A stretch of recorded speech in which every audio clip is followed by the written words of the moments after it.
main room of the ICA, it has been renewed. Some of you might have asked yourself, and why spend money under these circumstances? Well, we say that it's not spending money, it's investing money, because if we want to put agriculture at the top of the global agenda, and we want this to be an instrument for the development, for peace of Latin America, well, we have to have a room that meets up to the circumstances. In this room, we have discussed peace treaties for Central America. In this room, we have discussed fundamental meetings for the development of agricultural rural development. So it's a way of honoring this room. A way of honoring this room is putting it in tune with the new technologies. And I insist that to be able to give the adequate room and space for these meetings that are fundamental. I reiterate my appreciation to FIDA, to the FAO, and of course to the national institutions, to Roberto Camacho, who we also consider a very close friend of the ICA. Tata Cornell, obviously, and all the ICA team. And the first thing that I would like to say, and retaking that of the video, what do you see when you see the Americas? Well, the first vision that comes to mind when we think about the Americas is that great net exporting region of the world for food, where we have a participation in that world market of approximately 19%, according to statistics by the World Trade Organization. It is $360 billion. It's very good to reflect that. But the thing is that sometimes that great curtain does not allow us to see very clearly the heterogenic reality and the rural wealth of our continent. And this is something that I would like to honor and acknowledge. The 15 million family producers, this number might be discussed a little bit, but what I would like to emphasize is that they are like the backbone, the social backbone that gives way to our rurality. A rurality that sometimes is not attended to as it should. And here I point out some of the problems. Our continent, our region, has had the process, the biggest urbanization process of all the world. They are in the rural zones, maybe 18% of the inhabitants. It's 119 million approximately. But where the family producers, as we say, are the soul, are the life of the rural, of the fields. So I propose this topic with as much energy as I can, because this is going to be the reason for the discussion of the seminar. How do we organize? How do the smaller producers organize, especially to evolve in a scenario that is so complicated? And in a region where the lights of the great cities domain the political scenario. We have currently right now 10 megacities in our continent, approximately, that are those with 10 million or more inhabitants that require 6 million tons of food per day, and that from here to 2050 are going to increase significantly. What we have to do is look at the rurality that gives us an identity, that gives us dignity, that gives us not only food. And sometimes it seems like we don't have the conviction to be able to think with that vision, a transforming vision of that new reality. You're going to discuss that being a family producer, and you know more of that than myself, but I see this like somebody who is linked to his territory, to his culture, that gives identity to this rural landscape. It is more than small producers. They are the custodians of the territories. They are the guardians of biodiversity. And they don't have the notion of this. A small, medium-sized producer can look for other options, maybe, but the smaller ones don't have options. They have to remain there because, as we also always say it in the ICA, when a producer becomes a consumer and they go to the big cities, that's where the problems begin. That's where the problems begin. So we would have to put our bets more on the topics related to rurality. The question that I ask myself is, why don't public policies have enough relevance in favor of that rurality? I know that the countries are making a lot of efforts What the producers do, the family producers do, is to excel instinct of survival, to be able to survive, maybe not in the best conditions, and this makes them be very dispersed. And being dispersed, the situation is not the ideal one. And we say, okay, but you have to put together cooperatives. That is very good. But what is the cost? The cost of transaction to be able to leave what they are doing in the day to day and go to be a part of a cooperative. They have to see very clear results to be able to do and sacrifice other things that they are doing. We talk about the science, innovation, the new borders of knowledge, but when we analyze the composition of the expenses, very little investment is done in favor of the family agriculture. And that is something that we would have to repropose. There is a futurologist, an ambassador of goodwill of the ICA, the Cathedral of Goodwill of the ICA, that is called Jack Bobo, and he says, and we repeat along with Lawrence permanently, that in the next 25 years, we're going to see transformations that are equal to or maybe even greater than the ones that we have seen in the last 10 years. 10,000, sorry.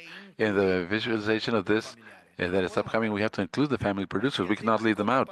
The question is, how do we, and how, and that is a great topic of the seminar, we need organizations of small producers. We have them in quantities, yes, in quality also, and that is a question that I pose myself. Are those organizations of producers willing to make the changes according to the new competitive hedge? Are these organizations helping the producers access the market? Do we see values of democracy, transparency? Can we achieve financial sustainability? Are we integrating men and women, young and men and women? Well, these are the doubts that I have. What is clear is that the seminars are useful. They are points of inflection, in as much as that starting tomorrow we come to agreements of a series of points that will constitute a roadmap. If to be able to build, we need to build. We need to the family producers to be stakeholders, starting stakeholders in the transformation of agriculture and the rural environment. Please count on the ICA. The ICA wants to be a part of these efforts.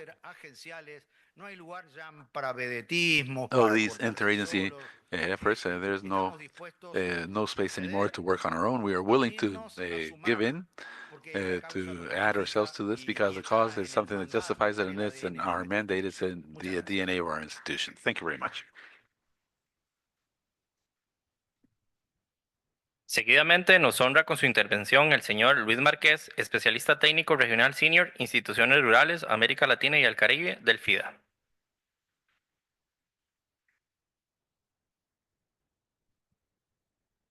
Buenos días a todos y todas. Un gusto estar aquí. Good morning, A mí también gustaría saludar everybody. I would like to congratulate and to greet everybody here, all the speakers, on behalf of our president and our regional director for Latin America and the Caribbean, Bettina Prado. Special greetings to the different representatives of the governments who are the main stakeholders of FIDA, and thank you to their guidelines that we are making an effort to implement. Special greetings as well to different representatives of FIDA and the beneficiaries that are here precisely to show all of their efforts, all of their achievements in promoting food safety in their countries and strengthening household agricultures and to strengthen their territories in alliance with local governments and domestic governments. I believe we're going to have very rich, very interesting moments to be able to share good experiences and to share our common challenges in the region and see how each of you folks are finding solutions in your contexts that are going to be able to be shared in this meeting. So very, very quickly, just this greeting. I'm very satisfied to be here in the headquarters of IICA. I believe this is a great example of interagency cooperation to move forward in the guidelines of our region. Thank you very much. Following, we'd like to invite Francisco Hueso, Senior Specialist in Agriculture of World Bank. Thank you, Adrian. Good morning, ladies and gentlemen. First off, I'd like to thank IICA or ICA and the Tata Cornell Institute for the invite to participate in this event. I'd like to send a special greeting to all of the representatives of all the small farmers that are here. We want to listen to you. These 2 days that we're going to be here, our objective is to listen to you, above all, to listen to our customers, in this case, organizations and governments. Special greetings to Madam Minister Laura Suazo, Madam Minister of Agriculture. Special greetings to Madam Vice Minister Rosana Ayala and Clemen Gamboa from Paraguay and Guatemala. Also, my colleague Clemen Gamboa from Guatemala. It's a pleasure to see you again. It's the first time that I'm here in the headquarters of ICA, so I am very, very thankful to be able to share this opportunity with you all. The first mission, of course, is to listen to you, to listen to your experiences by the family agriculture associations, as well as the efforts by the different programs of the governments, and to listen to you and to listen to all of you have to say your feedback, so how we can financially support all of these initiatives. We have been doing this for over 20 years now. In this period of continued improvement, there are still things that we can do to become more efficient and more and better in our efforts. So during these 2 days, and this is related to what Mr.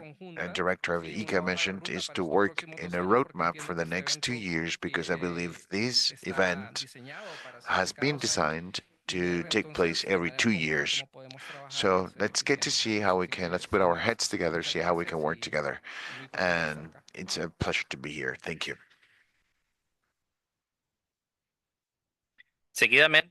Following, we have the words by Andrea Padilla, Program Assistant by the FAO.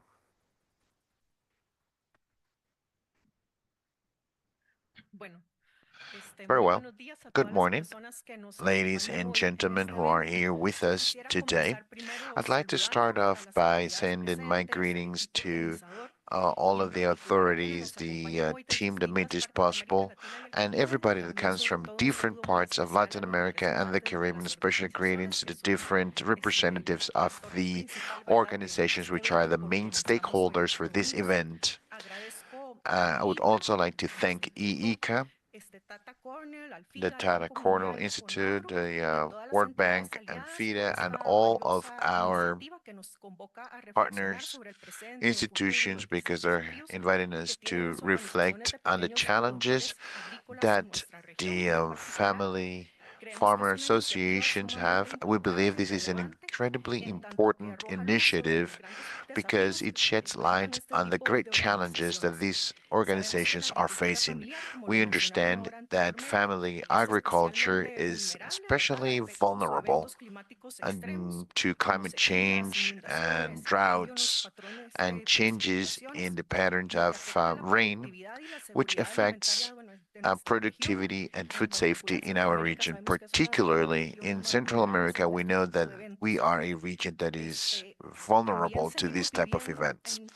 We also continue to live in a context in which the prevalence of food non-safety increases as the urbanization decreases, which puts as an evidence that rural sectors are more affected than urban areas. And we also have inequalities that continue to affect rural sectors, especially the youth and women, affecting their autonomy and at the national level. It's also important to say that we have a certain set of limitation when it comes to access to family agriculture, to services and policies that make it very difficult to leverage and to make it better the innovation.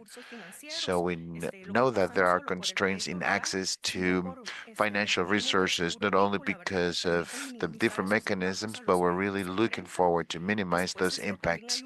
There is a limited access to infrastructure and technology, providing a further constraint to sustainable supply chains and more specialized markets. And we also have the great challenge of land owning, which is a structural issue in our countries which limits the incentive to investment to have more sustainable products. So from the FAO, we do acknowledge that these small farmers associations, which are called right now, are fundamental pillars to be able to achieve more inclusive, more sustainable food systems. And we know that their collective action represents a strategic action to improve the access of these farmers to technologies, policies, and financial mechanisms. But we know that above all, this is a space to strengthen the social weave of the community's leadership, um, being rooted to the rural areas, which is important to keep food safety and the life of the different countries. So we, without a doubt, need to work as a team to look for solutions that are innovative, that are responsive efficiently to the different issues that we are looking to address, that we're looking to address in FAO. We are looking to construct and to develop these differentiated policies more focalized specifically for this group so that this sector can develop all of their potential. We believe that we need to rethink the agenda of policies, differentiated policies that will come to strengthen this sector and that will allow us to move forward in a more inclusive, in a more sustainable way in the food systems. We need to acknowledge the multiple ways of organization that exist in our region. It's very diverse, the way we get organized, and that does imply, we believe, in overcoming a unique logic and adapting to the rural realities of our different countries. We cannot keep on thinking in set of ideas, in conventional ways. We really need to propose different actions in a more sustainable and more inclusive model of development. And that recognizes the importance of family agriculture associations and their very important role in order to ease the access to the members to all of these services that are currently limited. For that, we have an important effort, which is the family agriculture decade, which we believe from FAO we have supported the creation of regional and domestic plans as part of the integration frameworks in the region. And there are different regional integration mechanisms. We would like to thank all of the authorities and the representatives here in this event and emphasize the commitment of FAO in accompanying these processes. We believe we can continue to foster very concrete solutions to a new governance in the rural development in the region and in the world, so that small farmers associations can become the main actors of these food systems. Not only that they are key role players, but that they become the protagonists of all of the actions that are being implemented for these food systems. We believe that strengthening these type of organizations is not only about productive or commercial efficiency. It's actually betting on equality, on social inclusiveness, and the right of rural peoples to decide on their future. Thank you very much.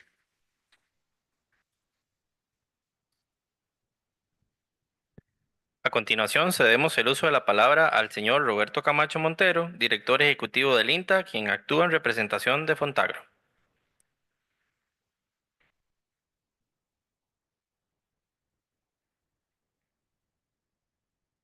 Más bajito. Creo que ahí. Muy buenos días a todos y a todas. Especial saludo esta mañana Special a los greetings this distinguidos morning miembros to the de la mesa distinguished principal, members of the Don main panel, Don Francisco, Francisco, Don Doña Luis, Andrea, Doña Don Andrea, and of course Leslie y a Don Don Leslie Manuel. and Don Manuel. Aprovechar la oportunidad I'd like para to take agradecerle a Don Manuel, por supuesto, advantage por of this su opportunity to liderazgo thank Don Manuel for durante estos his 8 leadership años en la Dirección throughout General del all of ICA. these years in the Además, general direction agradecer of y saludar ICA.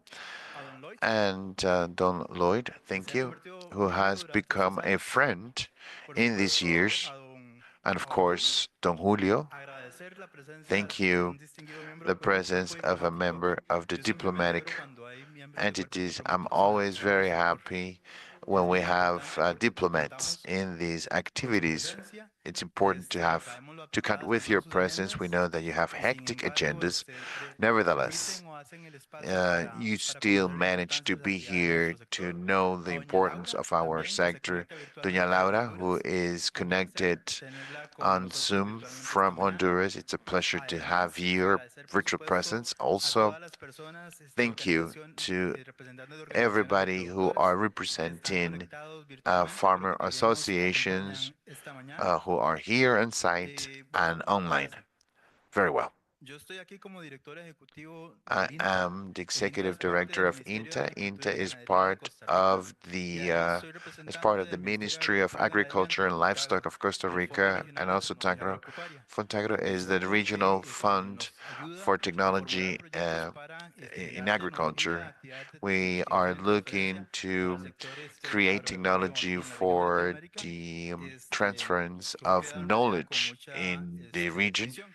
A That's nombre de las our tres vision. organizaciones, On behalf aprovecho of para these dar three un organizations, I saludo esta would like to mañana greet y darle all of you la this bienvenida a la morning actividad. and welcome you to this activity. Además, a On top título of that, personal, porque veo que hay también muchos because compañeros que I nos can visitan see de otros there países, are many people coming from different countries, darle la bienvenida a Costa I'd Rica. like to welcome you Espero que to si Costa es Rica la personally. primera vez que nos visitan, que no lo vuelvan a If this replicar. is the first time you are Si in our están aquí beautiful por trabajo y country, han I hope tenido la that you can oportunidad de visitarnos visit por turismo, again. que nos visiten después también por If you turismo. are doing Realmente es this muy, as muy part of your bonito, ¿verdad? Y work, tienen también muchas, I'd like to cosas que invite you ofrecer. all to come back Agradecer as a también tourist and al take some ICA, time of leisure. al Thank you, Instituto Tata IICA. Cornell, Thank you, Tata con el Cornell cual hemos Institute, trabajado en realidad en with otros proyectos de investigación y which we cooperación have anteriormente. worked in the Por previous supuesto, cooperation también el FIDA projects. y Of course, organizaciones como el Banco FIDA and Mundial, organizations Fontagro, as the World la Bank, FAO Fontagro, y la Cooperativa de IDB, las Américas por el and the apoyo y el Cooperative liderazgo of the para gestionar la Americas for the organización support to de la the actividad. agro in the Un organization of this saludo general activity. para todo el distinguido General público, si greetings alguno de to all ustedes of the no lo public, mencioné if directamente. I did have not Bueno, mentioned you yo by name creo right now. lo I siguiente, y para believe no extenderme as tampoco follows, and I mucho, don't want to nosotros nos get debemos lengthy desde el here. sector público, I el believe that INTA, the el MAC, public sector, por INTA and supuesto MAC, Fontagro, of el course, sector Fontagro, público internacional its también, international a los public productores, sector, we owe con ourselves to especial the énfasis a los farmers, pequeños productores. especially Este to mensaje está small incluido farmers. en nuestra This razón de message ser, is en included in nuestras our visiones, en raison nuestras d'être, visiones, en nuestros in our horarios de vision, trabajo, in our mission, por in our supuesto, y work la razón plans, por and of course, la que está the establecido de esa reason manera why we have es por el established impacto it this positivo way is que because los of the positive pequeños, impact muchas veces medianos también that productores tienen. small farmers and Algo mid-sized que farmers have, nos indica la but experiencia y also por that we've supuesto learned through todo experience, el bagaje que se ha all of the desarrollado knowledge durante that años, has been es que cuando developed esos pequeños through the productores years están is that debidamente organizados once bajo diferentes these tipos de small organizaciones, farmers el get impacto es organized, mayor. Las they have a tecnologías, por bigger ejemplo, hablando impact. del trabajo que If nosotros we're hacemos talking about the directamente, work that we se do adoptan más directly, fácilmente, se technologies difunden más are fácilmente, adopted and disseminated more posiblemente los fondos easily. también de The cooperación funds of empréstitos cooperation, grants and other donations have a deeper impact as well. So I'd like to emphasize your work, the nature of this activity, and continue to encourage you to keep on keeping on.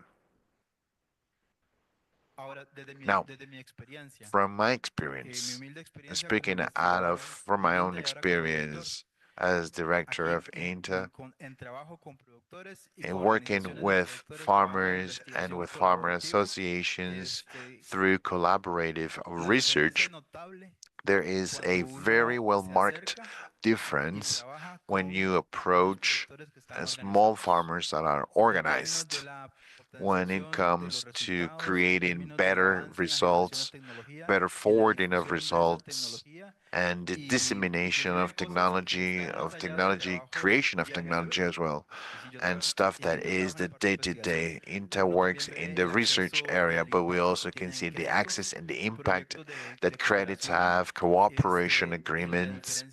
The difference is well marked. And I say that why? In closing, it's important to say how important your work is, how important your work of the activity of this activity, and also I would like to encourage you all to develop your lines further. Thank you for the opportunity to be here this morning, and I bid you great success in these 2 days in ICA. Thank you very much.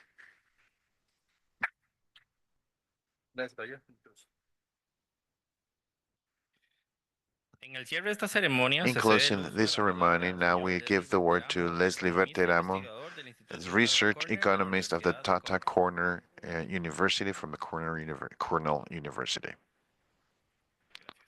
Thank you. Good morning, ladies and gentlemen. First off, I'd like to thank the authorities present here for your presence in this place, to all of the speakers and the general public, and above all, the representatives of the Farmers Associations. Thank you very much that on such short time and notice you were able to actually be here today. Your participation and engagement is absolutely key for this conference. I would also like to thank, on behalf of the Tata Cornell Institute, TCI, as we call it, particularly to the Director General of IICA, Dr. Manuel Otero, for his vision to support this type of events.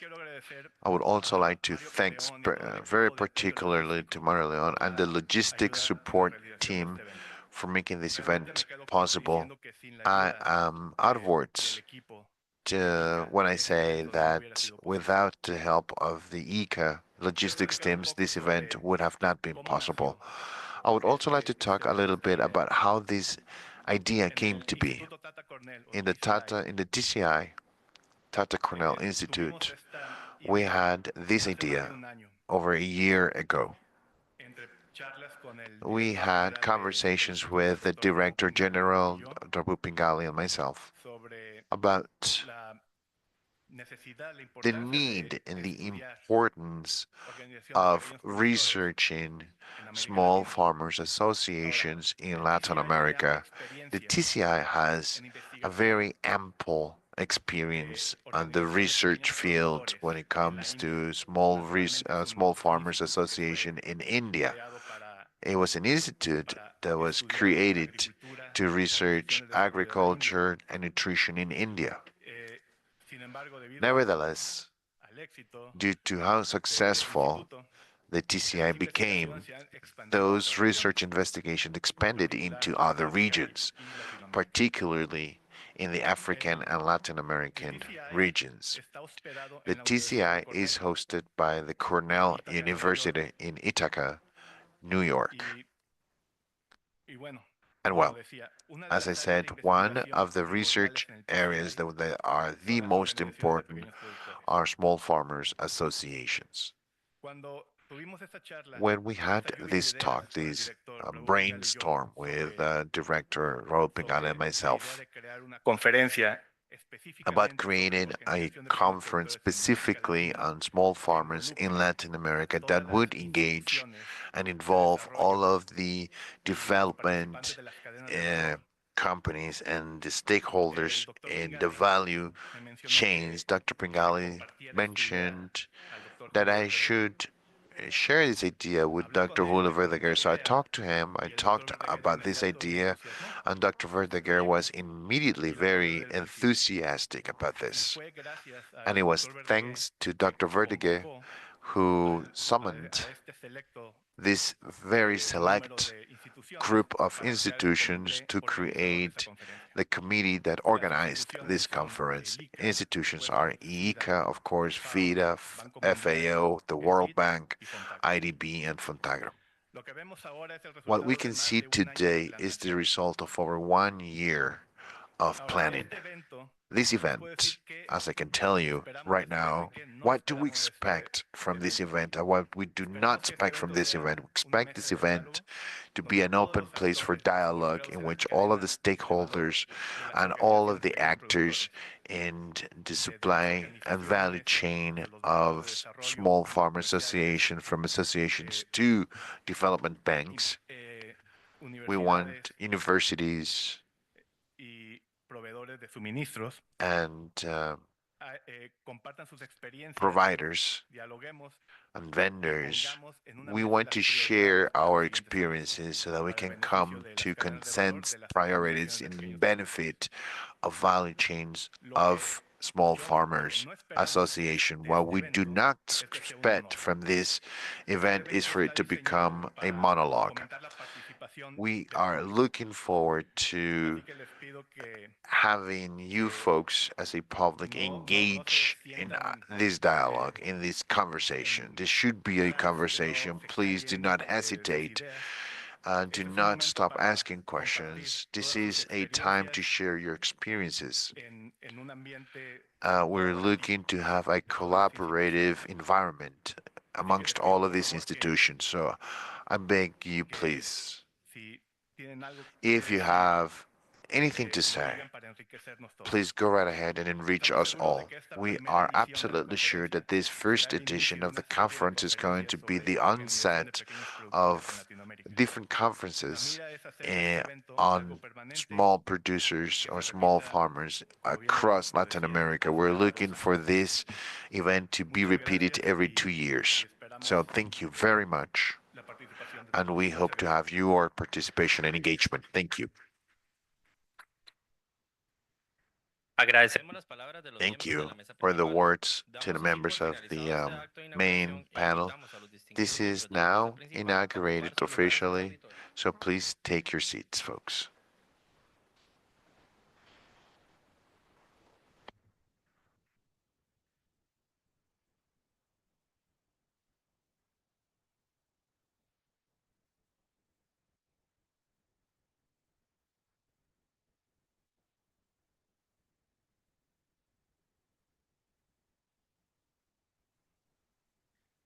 Para continuar con el programa del We now evento, continue invitamos with a the ceder uso de la agenda. palabra al señor We Mario invite León, now gerente del programa Mario de León to please address the audience, who is the manager of family agriculture of ICA. Thank you and have a wonderful day. Good morning. Once again, ladies and gentlemen. Now, we should start with the conference per se. Those of you that have joined in this inauguration of the event in the light of the different activities, please feel free to remain with us. You can now continue with your activities if you so wish. And maybe just so that we can start with the conference, we would like to thank every one of you for being here with us today. It's important to have your presence, and above all, as Leslie said, what we would very much like to have is to have you engaged actively in the conversations that we're going to be having here today. The whole idea is to start with two specific speakers so that we can have a context for the theme. And based on those two foundational conversations, maybe share the tools that we as organizers of this event have been working with in the last months. And as we mentioned, this is a hybrid event. There are people on site, but we will also have people online. And we are going to be having presentations online as well. And then we have also conversations on specific topics that have to do with the everyday activities of the day in and day out activities of the farmers associations so that we can create an exchange of information, an exchange of knowledge, so that we can do networking uh, so that every 2 years we will have this opportunity so that these events we can actually have a harvest of different issues that are issues of interest for all of these associations, but above all, from the vantage point of making proposals that we can find answers so that we can address specific issues that have to do with development. Having said that, it is an honor for me to honor this stage of presentations.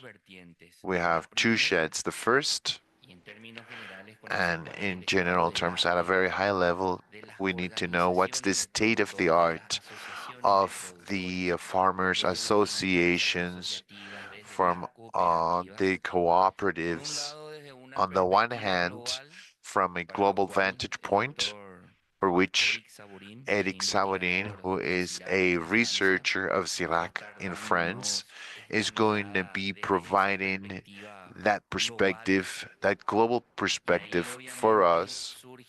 And there will be questions, there will be important issues that need to be addressed in our Q&A session after Sergio Snyder from the Universidad de Grande do Sul, so that they do provide a Latin American vantage point. And of course, there will be questions in that sense on how we can know indeed what the state of the art is, considering the diversity in the different organizations of different farmers and producers at the world level, but also in the Americas beyond services that most of us know that these organizations offered what type of innovations should be considered today. We have stats that show that when you take a look at the youth that next in the coming years, for example, by research studies carried out by the World Bank, there should be about 1.2 billion work positions, but there's only about one third coming up, about 400 millions, on how these farmer associations can create employment, collective and associative employment, as we mentioned before, to support the rooting of people to their land. And finally, from this perspective, which are those trends, right, that today set up this scenario, and finding those important key points to research so that we can create proposals from public policies, vantage points on how we can support those needs. Having said that, I would like to present and to introduce Dr. Eric Savarin. He's a friend. He's an anthropologist, sociologist.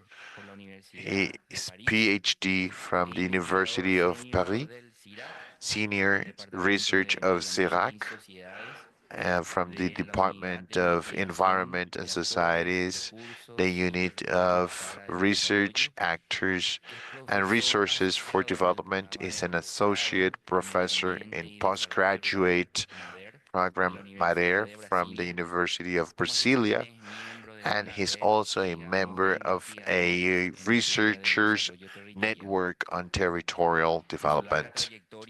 Throughout his very ample trajectory, he's worked as a researcher with NGOs in Bolivia, Peru, Africa, and different universities such as the University of Paris, San Marcos University, the University of Brazil, Brasilia, Porcitan, with public institutions and government organizations such as the Ministries of Education and the Departments of Agricultural Research in the Ministry of Foreign Affairs of France in Brazil, and in research centers in Recife, in Embrapa, in Paris, in the Petroleum Seminar, in Caledonia, and of course, in his Sirac in France. The year 2010, 2017, he has coordinated the network of public policies and rural development, the PPL network of Latin America. And recently, we have had the opportunity of, as well as with Dr. Schneider, to share spaces as an institution at the Federal University of Rio Grande do Sul, commemorating the 10 years of the International Day of Family Agriculture. So, Eric, the floor is yours, the microphone is yours, and we are going to be paying a lot of attention to your presentation. And of course, after that, we are going to continue on with the next Magister Conference of Dr. Mayer. So we give you the warmest welcome.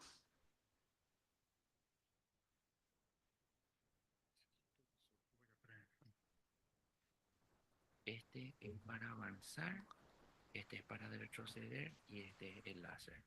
Perfecto. Ahí está tu presentación. Ahí vamos.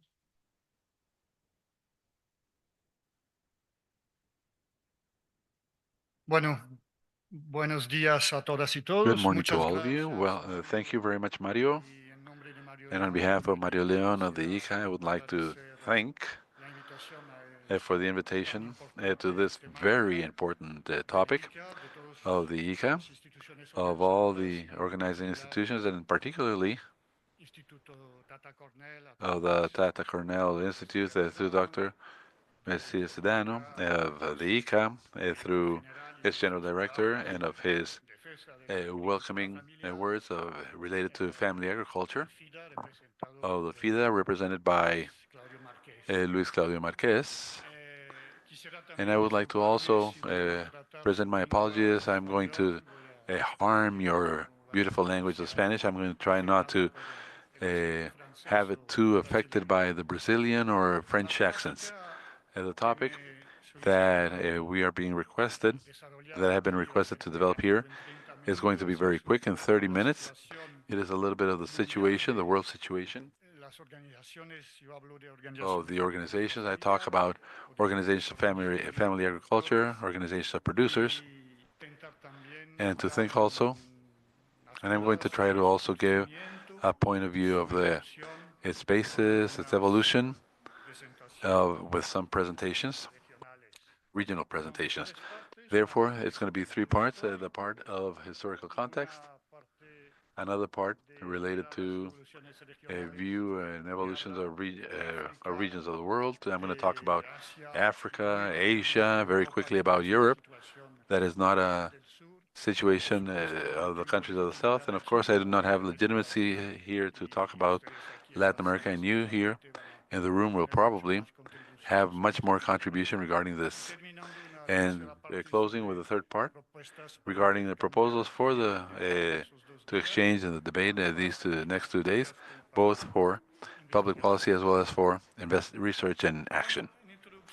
Well, in my introduction, there are very few definitions. For us, the researchers, the organizations of producers are institutions that guarantee an interface, a relationship between agricultures, producers, their communities, and the rest of the society. And this decision, a definition of my colleague Mario Mercuaret, it said that the rest of the society also has a lot of faces. There are services of the government, public services, the bank, the municipalities, the local politicians, and therefore it is an enormous diversity of functions that have to be guaranteed by those organizations. The vision for agricultural policy is the Ministry of Agriculture of France or the European Community. An organization of producers is a group of agriculturists that come together to rebalance commercial relationships that they maintain with the economic agents and the market. Therefore, the public policy obviously and naturally are more concerned about the economic productive aspects of those organizations. And the ministries, the development agencies, the researchers, we're concerned about basically the role of the family producer organizations in critical moments for public policy or for the financing and the international help. And that has been observed by our colleagues of the CIAT and the World Bank since the years 2000. It is very important to notice that in the evolution of the public policies and the support to the organizations of family producers. The historical context and its problematic, therefore, starting in the years 90 and 80, in the countries of the South particularly, we are interested, all of us, in giving support to organizations of family producers in a context of a post-adjustment of structural adjustments to the economies of those countries, Asia, Africa, and then we have Latin America. And of course, the withdrawal of the state of many functions that came from the independences and since the independence of the countries of the South, and their transfer of certain of those functions or public prerogatives to the organization of producers that were sometimes very little prepared to be able to undertake new responsibilities. It has been something that is not so evident because these organizations did not have either the necessary human resources, and sometimes the transfer of responsibilities was not accompanied by a transfer of resources.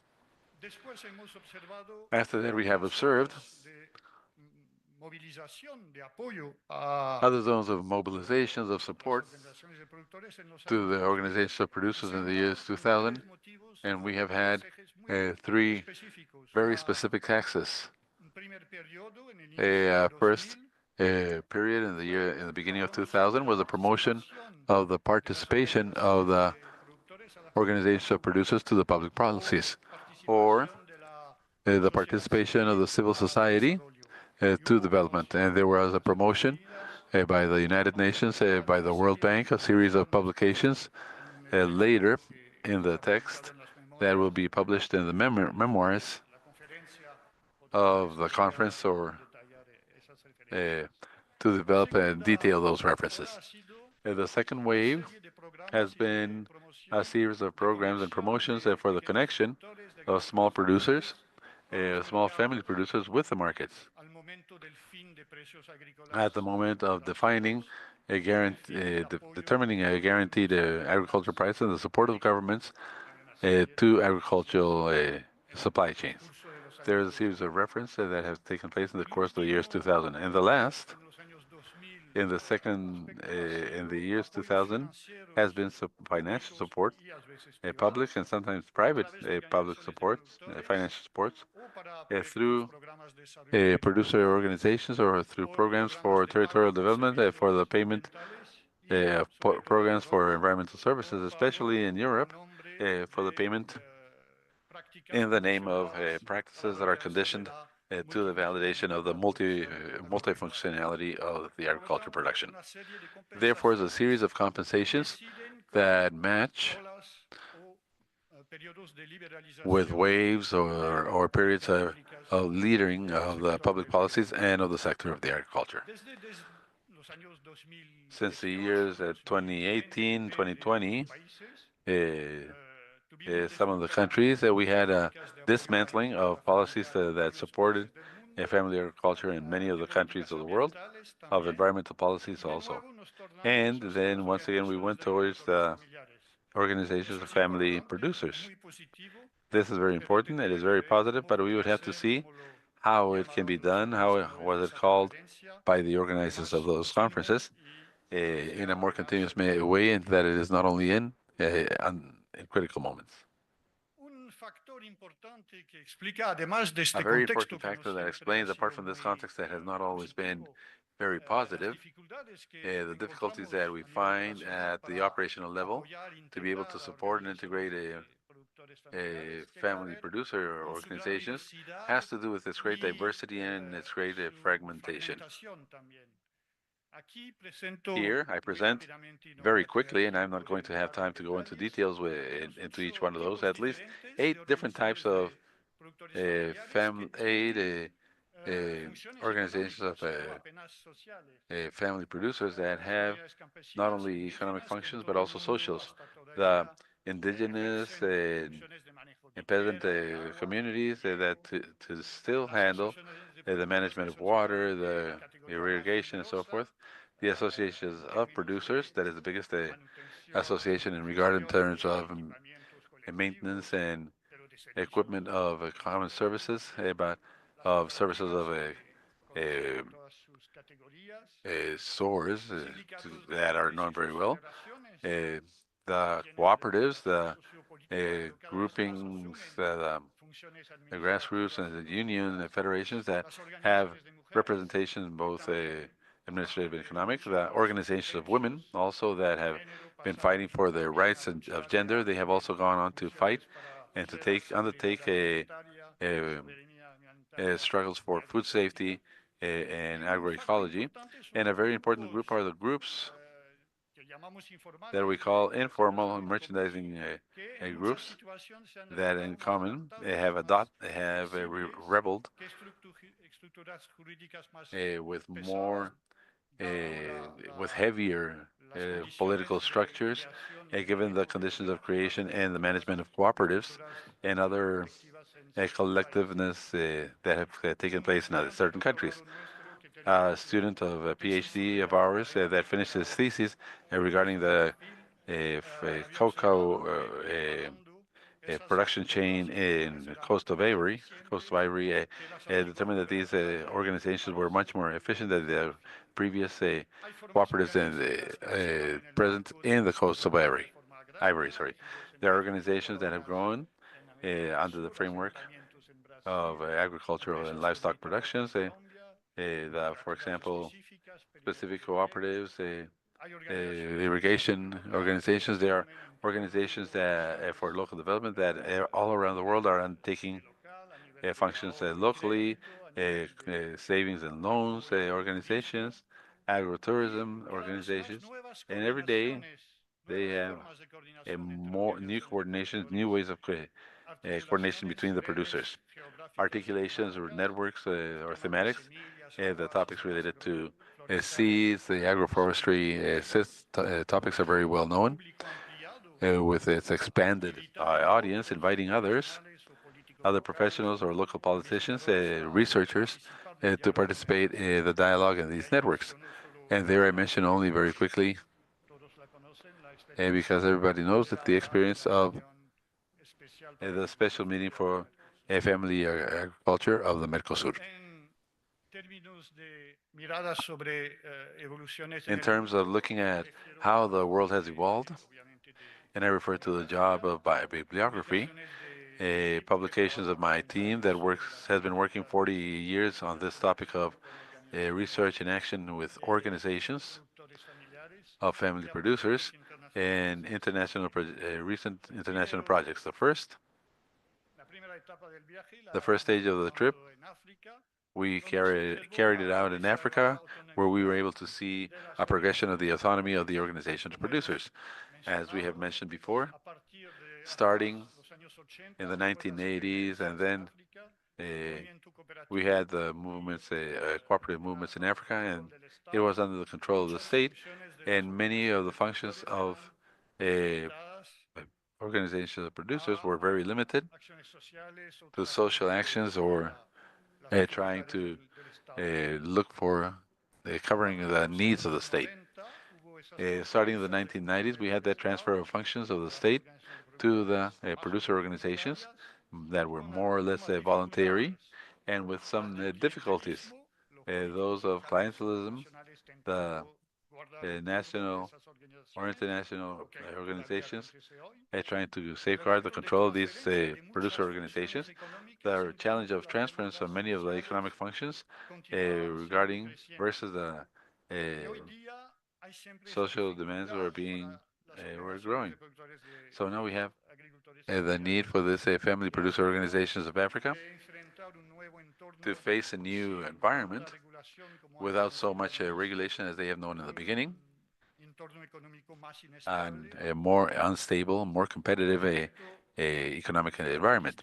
Another aspect that is characteristic for Africa is a lack of definition in the conflicts in terms of land tenure, the management of lands also, that before they used to be collective tribal lands, now they went on to be lands of the state, some of them privatized, but with a lot of indefinition regarding the nature of the organizations. An aspect that is very important but flagrant throughout Africa is the acknowledgement of young men and women's organizations with access to the responsibility.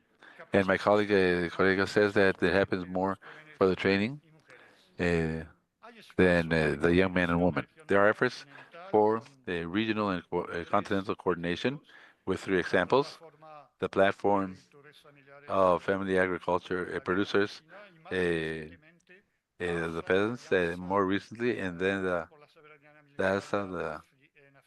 AFSA in Africa, uh, aiming for food safety. Very quickly, I mentioned these three regional platforms that have to do with regional platforms of Africa, the PAFO, in Eastern Africa, in Western Africa with Europe, in Central Africa with PROPAC, uh, SACAO for several countries of the South Africa, and for National One, they have the capability of associating family producers or organizations of family producers at a greater scale, and not only what we call small producers. In Asia, we have a great tradition of organizations with indigenous and peasants that remain within these organizations, ancestry organizations, specifically for the management of water, for the management of irrigation, for infrastructure such as those of irrigation, and even for women's organizations. The specificity that was a very important contribution for the producer organizations has been access to credit through microfinancing. Everybody knows the incredible experience of that we have in Bangladesh and in Thailand and Indonesia. We have the Bank Rakyat and a creation of a specific towards the Asian Pacific with the support of FAO since 1977. In the 1990s, this phase of organization for access to the market corresponds to companies, to buying companies by way of organization of cooperatives and of groups of women mainly. Nowadays in Asia, given the emergency and the severity of the challenge of the climate change, the organizations of producers are mobilized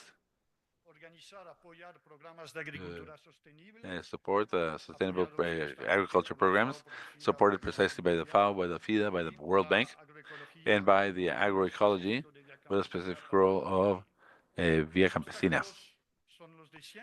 The obstacles or the hurdles are those that always appear, the institutional fragility, the external dependence, and a lack of capacity for the management and public support. That is not so different as what happens in other regions. Number three, three regional organizations, the Asian Farmers Association for Sustainable Rural Development, the AFA. It has a cooperative and a great number of national representations. The Via Campesina has two regional conferences, one in South Asia and the other one in Southeast and the East of Asia. And this association of credit for Asia and the Pacific at the rural and agricultural level, nowadays it works with 95 institutions in 24 countries of the region of Asia and the Pacific. In Europe, they're going through this very quickly because it's my region. I cannot leave out mentioning the last few evolutions that have taken place. There is what I call tensions between organizations of producers that are representative of the family agriculture and organizations of by chain or product. The negotiation is precisely for the assignment or allocation of resources of PAPAC. It's done by the National Organization of Professional uh, Agriculture Producers. It has 60 organizations from countries of the European Union and 36 countries from other non-European countries. And the COGECA, which is a General Confederation of Cooperative Agricultural Cooperatives, that represents not only agricultural cooperatives, but also of forestry, fishery, and other institutions. It is a system that is linked to the PAC, and it comes into distress with organizations by chain production that have side that can represent territorial organizations, and these are the family or producer organizations that are very much linked to the geographic concentration organizations of other places also. These organizations of territorial economic producer organizations criticize certain derivatives of the PAC.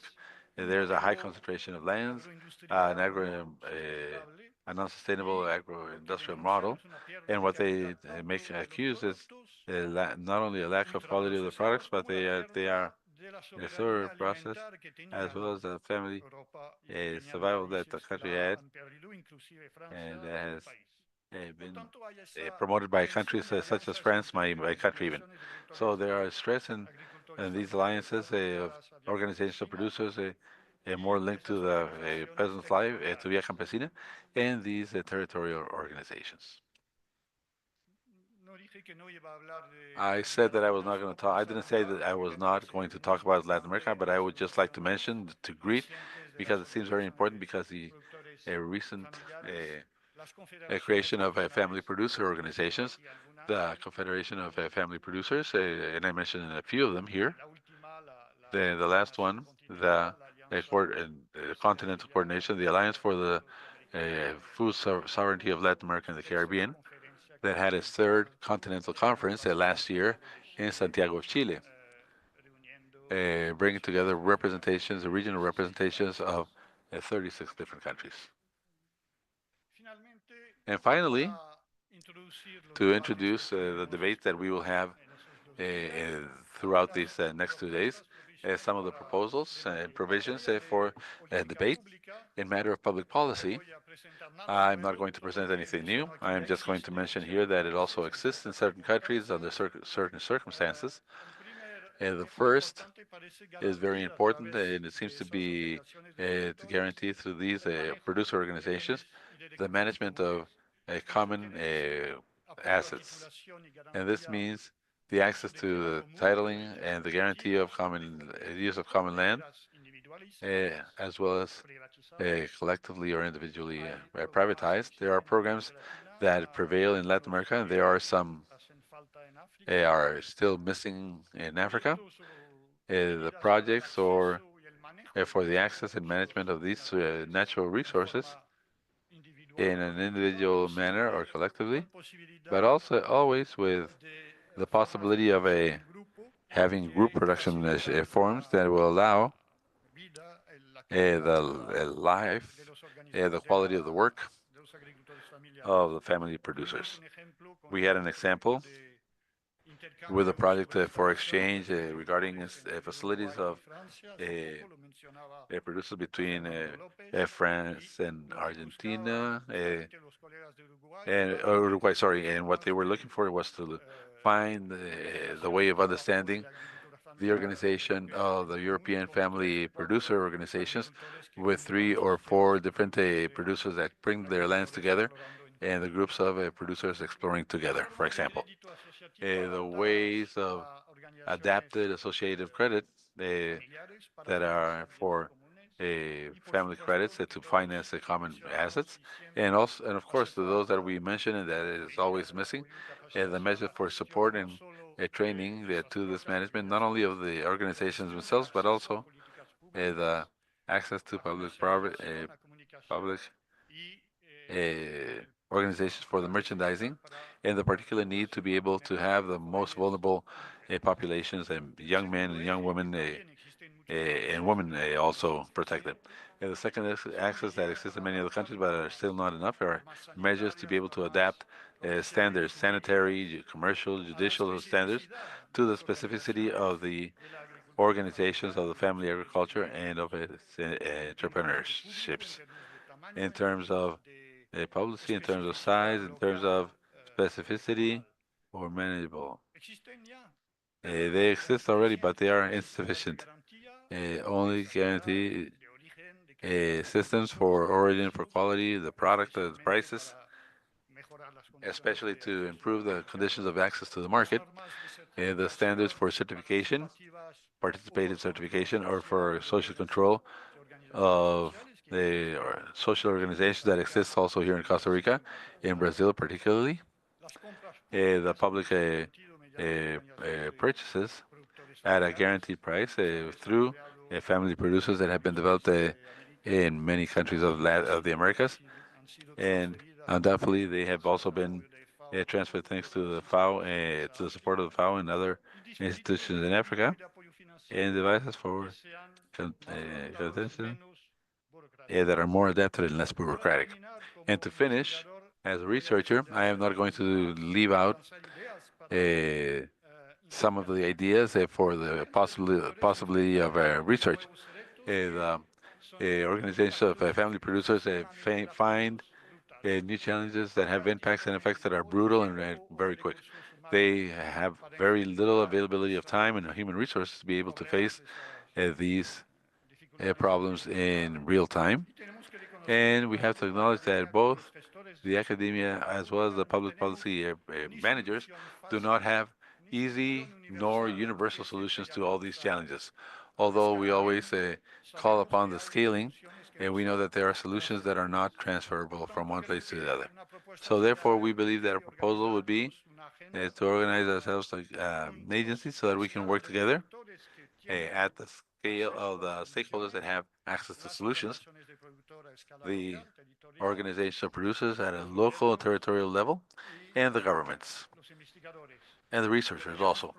We might propose organizations of producers that are interested in a joint work as a joint support for processes for research and investigation.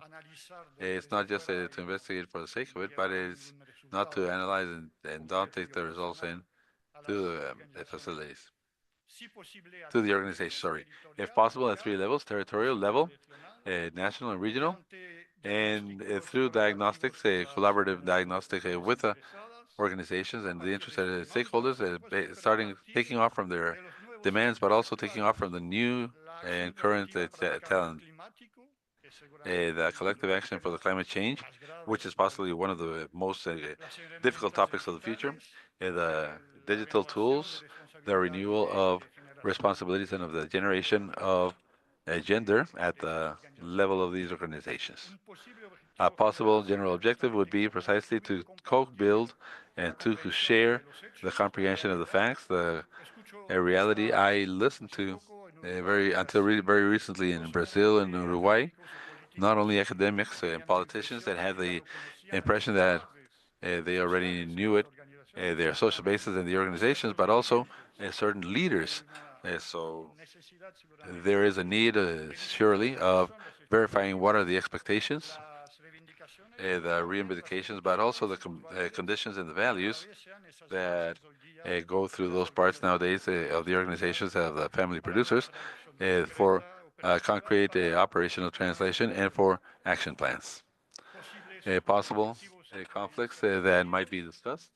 Of course, Of course, analyzing the trajectories at different scale, we want to update and share the current characteristics of the social basis of organizations today, to analyze any progress and the limitations and share results, to assess the trends and future scenarios through a territorial perspective. We work with Western Africa organizations. This is territorial perspective drills, which are organized um, by these type of family farming organizations or FFOs. These are different methods that we need to discuss. Maybe just try and we need to create councils or maybe just a technical scientific guidance committees and leads of this. We need to bring together panels of researchers and actors of the FFOs for domestic assessments because the national context is important and regional assessments, trajectories, characteristics, strategies, expectations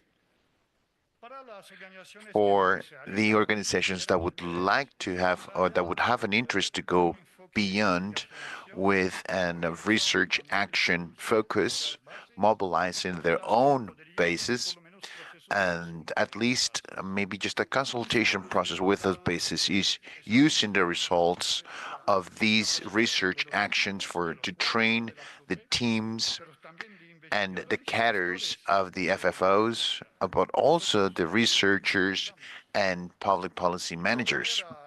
And proposing these FFOs, the creation of future scenarios to be able to come up with plans at the local and territorial scale, because this is precisely where you're going to find the main issues and that are part of the solutions.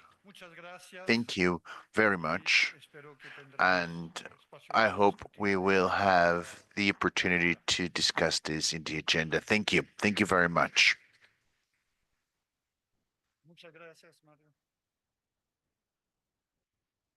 Bueno, muchas Well, gracias thank you al doctor very much, Sabodín, a Dr. Eric, por Sabodin, Eric, la for presentación. this great Obviamente presentation. hace un recorrido Clearly, donde cita las this is a organizaciones walkthrough agrícolas where you familiares have all of the a través del family tiempo farming en organizations diversas through the regiones, time in mostrando different el regions, contexto histórico, exploring the su historical diversidad, su context, its evolución, diversity, its evolution. indica cómo se And han dado esto he que él talks denomina on olas de these apoyo waves of y support. destaca los And he also desafíos emphasizes principales the que main enfrentan las challenges organizaciones de productores, that menciona la family farming fragmentación, organizations have to menciona deal la with. He talks dependencia about externa, fragmentation, pero external también dependency, recalca la but also he necesidad de la talks about the integración need to tanto de jóvenes integrate como de youths mujeres.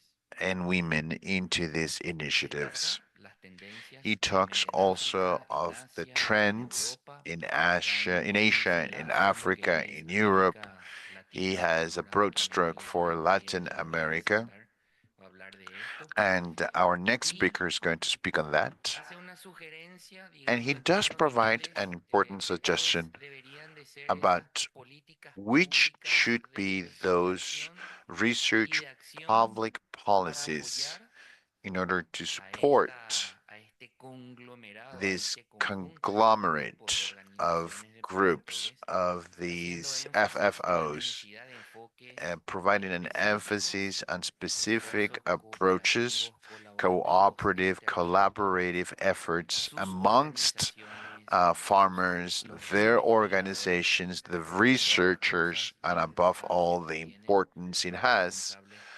that political responsible parties have. So, to me, it's an honor now to introduce Professor Sergio Snyder from the Federal University of Rio Grande do Sul from Brazil. He's a professor of the rural sociology and food studies in that said university in Porto Alegre in Brazil. He's got a PhD on sociology, and he is very well known because he's highly productive when it comes to research matter.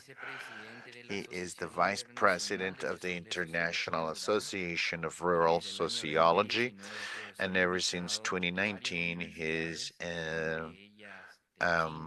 interim professor in the University of China, the University of Cardiff in the Great Britain, the Flex University, and the University of London, the Montpellier University, of course, throughout the latest years.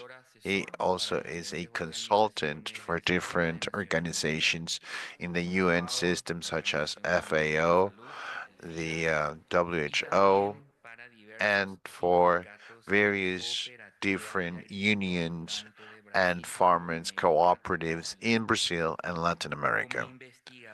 As a researcher, and his profile, he is mostly keen on the sociology of foods, territorial markets, food systems, rural development, family farming, public policies of bio inputs, and the alternative proteins.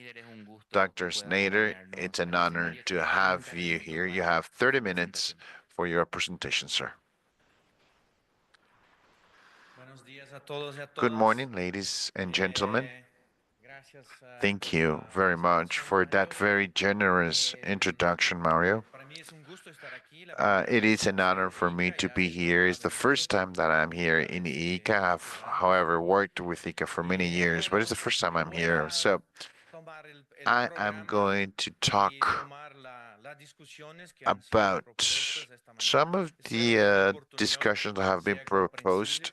I hope that my Portuguese, half Spanish, is something you can understand. So this is on the future of small farmers. This is challenges, and we are looking at these organizations of the family farmer organizations as business entities. And I'm trying to address some challenges and propose some solutions for here. I'd like to start off by trying, from my point of view, from my work as a researcher. I have taught about this just last week because I am teaching a course on family farming in the university, and one of my classes has to do precisely about this. What are we talking about when we say family farming organizations or small farmers? There are three main concepts in our Latin American continent, and they're very present in the Americas. Small farmers, we have farmers, and from the last, we're talking about family farming too. Many of you, and I've known you in this room, we don't really have to delve deep into many details, but would like to actually emphasize specific points so that we understand what we're talking about when we are talking about these three categories. The first one, very, very simplistic, very straightforward. What is a farmer? What are we talking about when we talk about farming? Well, farming is a way of life. There are a lot of farmers that have this way of life. For a farmer or for a person to be in the countryside, to, if you find somebody who calls themselves farmers, you're going to find families, you're going to find people living in a community, having, producing for their consumption, for their own consumption, and they sell their surplus. And farmers are different in different countries, in different regions, due to their cultural traits, due to their language traits, due to their cultural different traits. Okay, so that is a farmer. When we're talking about farmers, we're talking about theoretical terms of a farming society. And if you'd like to take my course, please come over, or you can actually read some of the articles that I have written. But I have three different vantage points. In academia, everything that is said, you have to provide evidence for it. So the evidence that I am speaking about right now is just right there. The whole idea of farming society has been greatly dealt with in literature. So there are three references. You have the anthropologist Eric Wolf, who in 66, these are the books. The other one, which is Henri Mandrin. Henri Mandrin is from France, and he also wrote a book, the Farming Societies. And the most known book by this is The End of the Farmers. And finally, my colleague, whom I had the pleasure to meet in person, Theodore Shanim, that talked about peasants and peasant societies. He is a British Russian person. What are we talking about when we're talking about farmers, or smallholders, or small scale farmers? It's part of the international. Small scale farmers is basically an economic unit. We're not talking about a way of life, we're not talking about culture. It's a small production.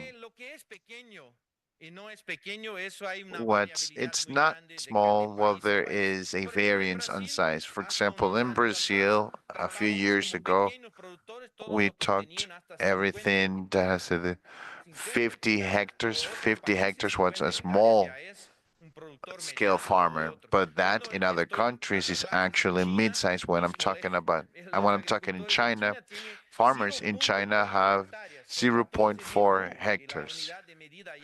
And it's not a hectare, it's a mu, so 14,000 mus. That's the unit.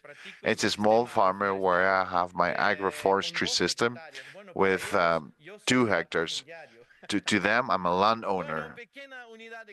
So a small economic unit, small property, small production, low or very few technology, uses family labor, and they are very adverse to risk with a small investment. This is a little bit what literature says.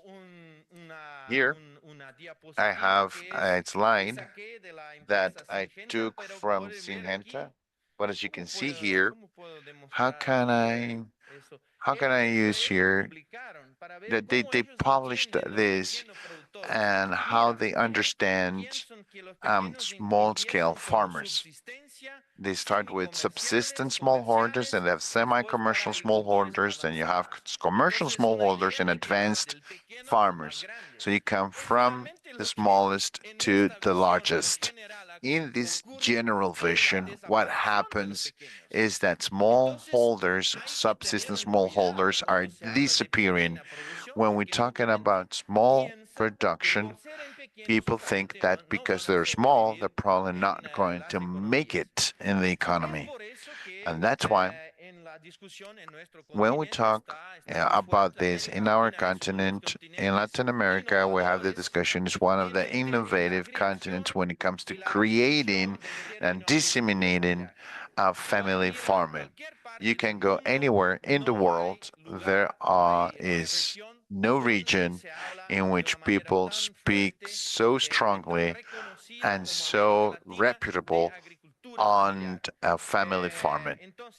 So, what is family farming? Family farming, I would say, is in a way a combination, a hybrid between what continues to exist as a peasant, as a farmer, but it does incorporate some family farming elements. A family farming is almost always a small property. So the previous concept is based on productive activities focused on commercialization. It is a business model. So family farmers do business, but peasants or farmers do not do business. It's a business that is managed by the family and the labor is provided by the family. So family farming are multitaskers. They have multiple activities. I did my thesis for my PhD on the concept of multitasking, the combination of different activities, both agriculture and non-agricultural activities. And family farmers are usually involved in collective organizations such as unions, associations, cooperatives. And there is an element that is not related to these other two. And family farmers are like fish who cannot live outside of water. Family farmers do need public policies. That is really important in saying. So in Latin America, there was this vision, and I think, Fernando, please correct me if I'm wrong, which we have left behind now. At the very beginning, when we talked about family farming, we talked about a stage, a pyramid. We thought there was a consolidated, a transition, and a subsistence farming. Those concepts, I have created a critique on them, but people continue to use them. Numbers have already been commented on by Manuel Vera. We have about 20 million units of family farmers, which is it's a 16% of the family. It's the ample.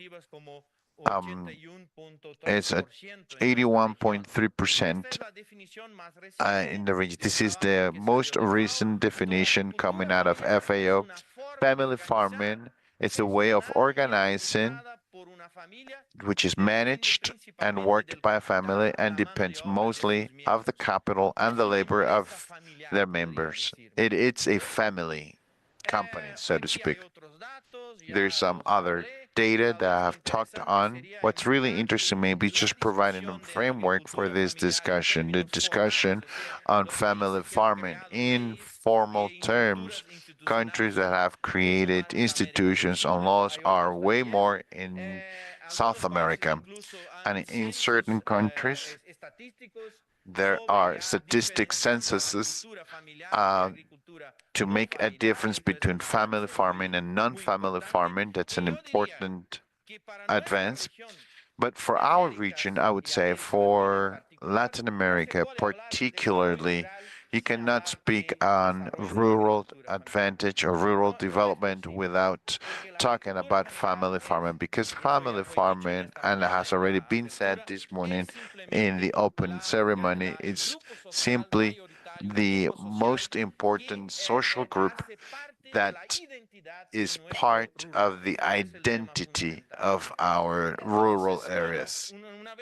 So once I have talked on this concept and that we have come to an agreement on this concept, what is the context for this family farming? this social group. So we live in a context of crisis. We have multiple dimensions, different scales, and we have a diversity of stakeholders. And I wanted to explore that a little bit in my presentation. These crises today are different to the ones in the past. And being in crisis, it's always normal for human beings. But what really makes this crisis something particular is that this is a multi-factored crisis due to climate change, due to demographic changes, thanks to urbanizing trends, and energy needs.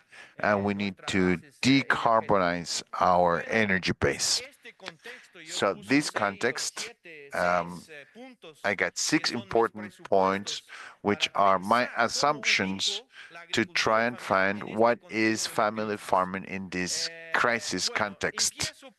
I'd like to start off by the moment we are all living the trade war, China, US. This is going to change the course of history. Right now, no one can see where this is going. It is still an ongoing issue. But something that I would venture to say at this point is that globalization is probably not going back. That's an important point. And if that happens that way, the future context it's going to be a globalized world in the future in which the trade zones and the interaction of communications is going to be there. And climate change is the greatest challenge of mankind.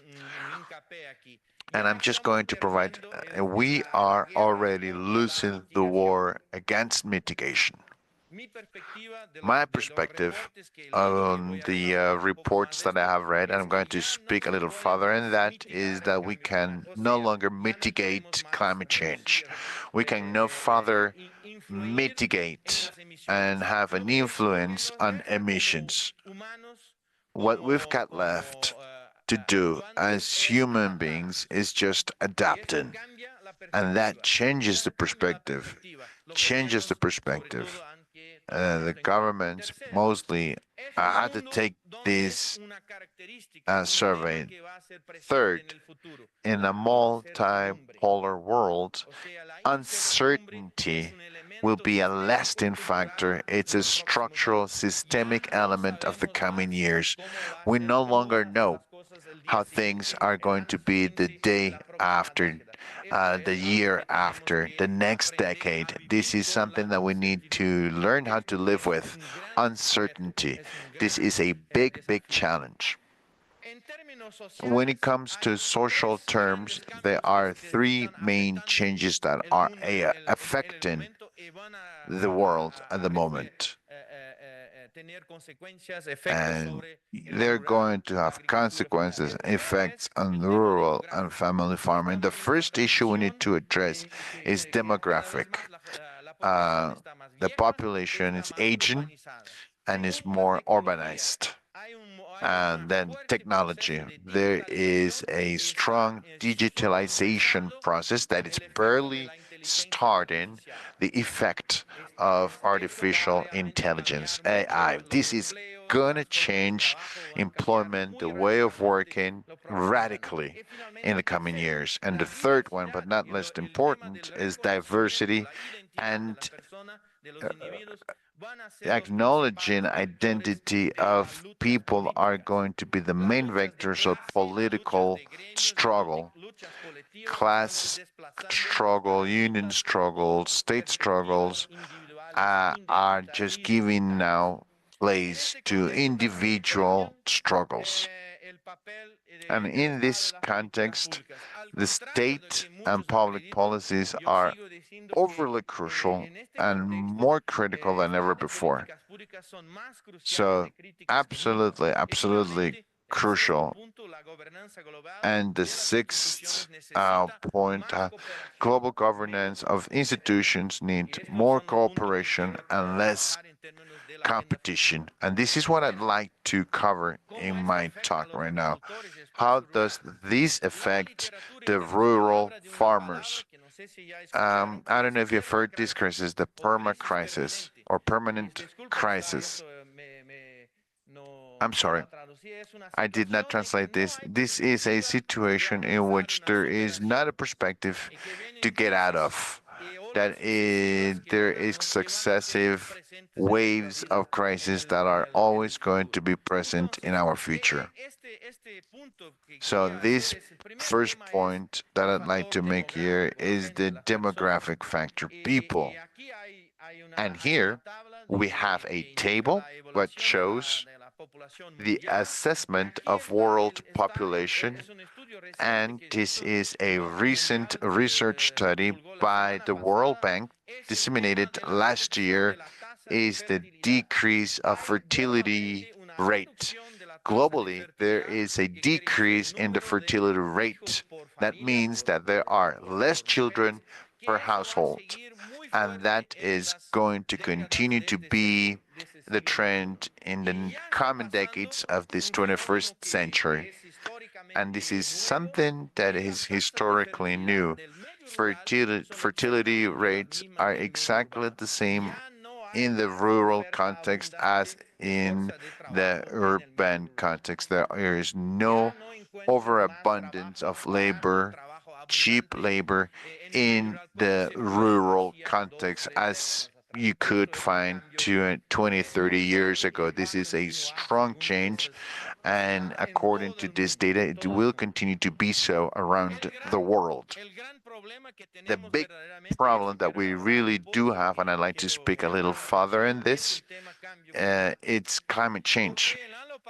Because last year was the hottest year in history. We have 1.6 Celsius degrees above historical temperature. My state in Brazil, where I come from, Rio Grande do Sul, it's been precisely 1 year of what happened last year.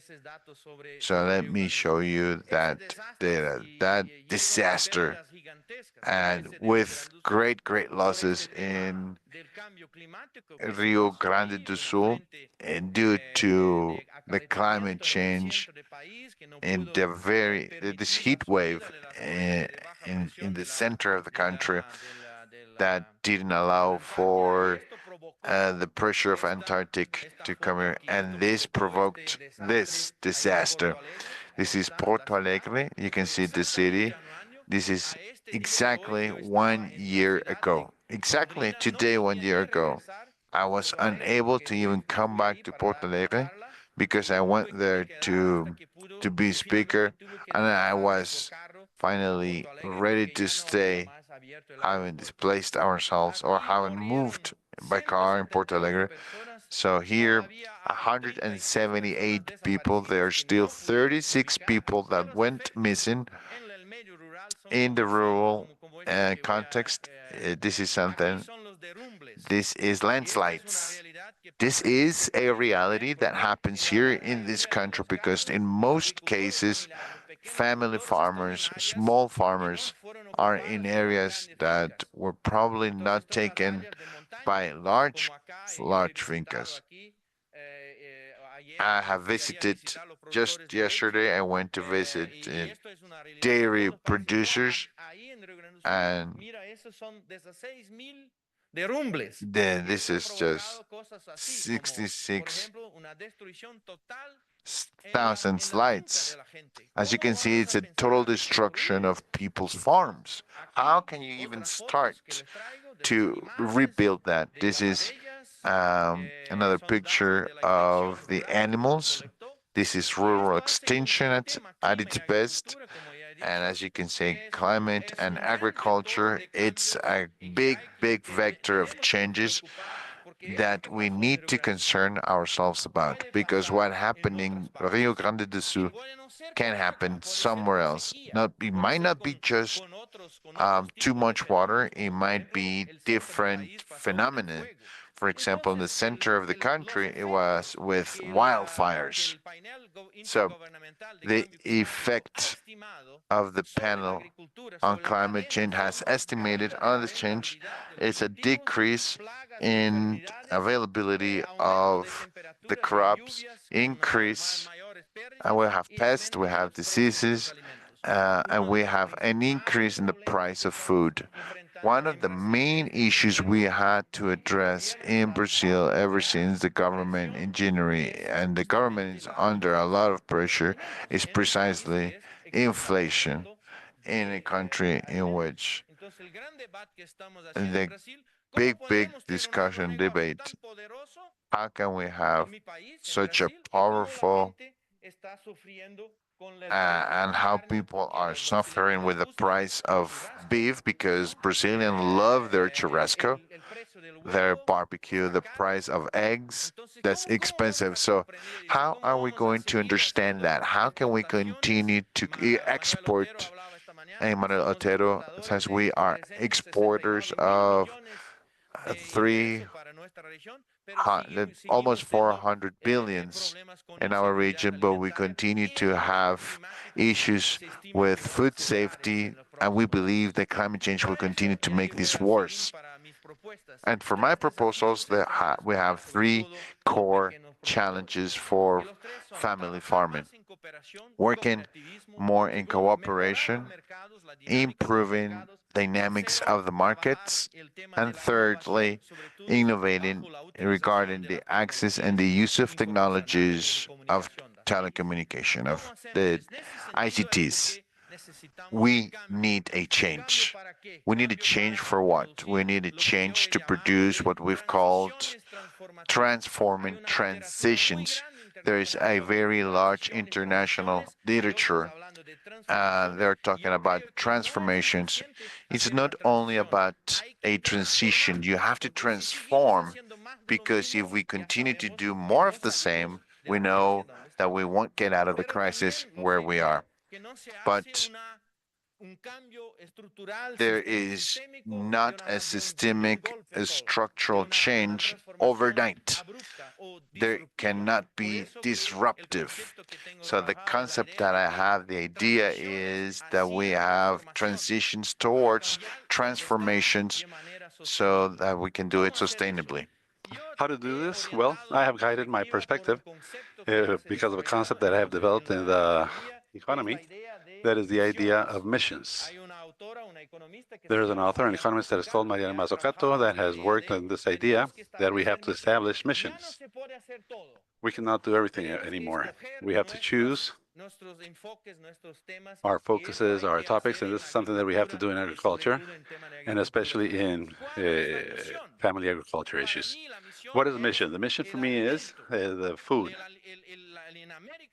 In Latin America, the food as a value, a food that can improve the means of life is the first thing that we have to do, because people have to have more rent, more income, they have to live better. The next thing is to put value to the food, but not to make a trade-off with the preservation of the natural resources. It is possible to produce more, to produce better with the preservation.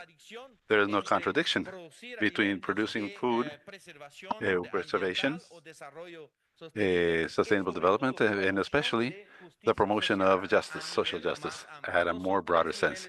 So these are levels that I imagine. So to go to the proposals, how to do this? Well, to make this work. Well, first of all, I think that we have to determine for a mission, what is our focus, what is our approach, what is our target.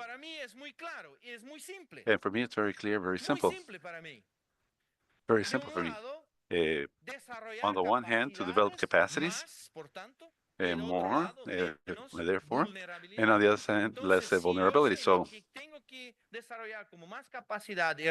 what if I want to reduce more capacity and reduce the vulnerability at the sense of the territorial? This is going to lead us to promote eco-social environmental systems that are resilient. Resilience is the concept, the key concept that everybody has to talk about in this moment.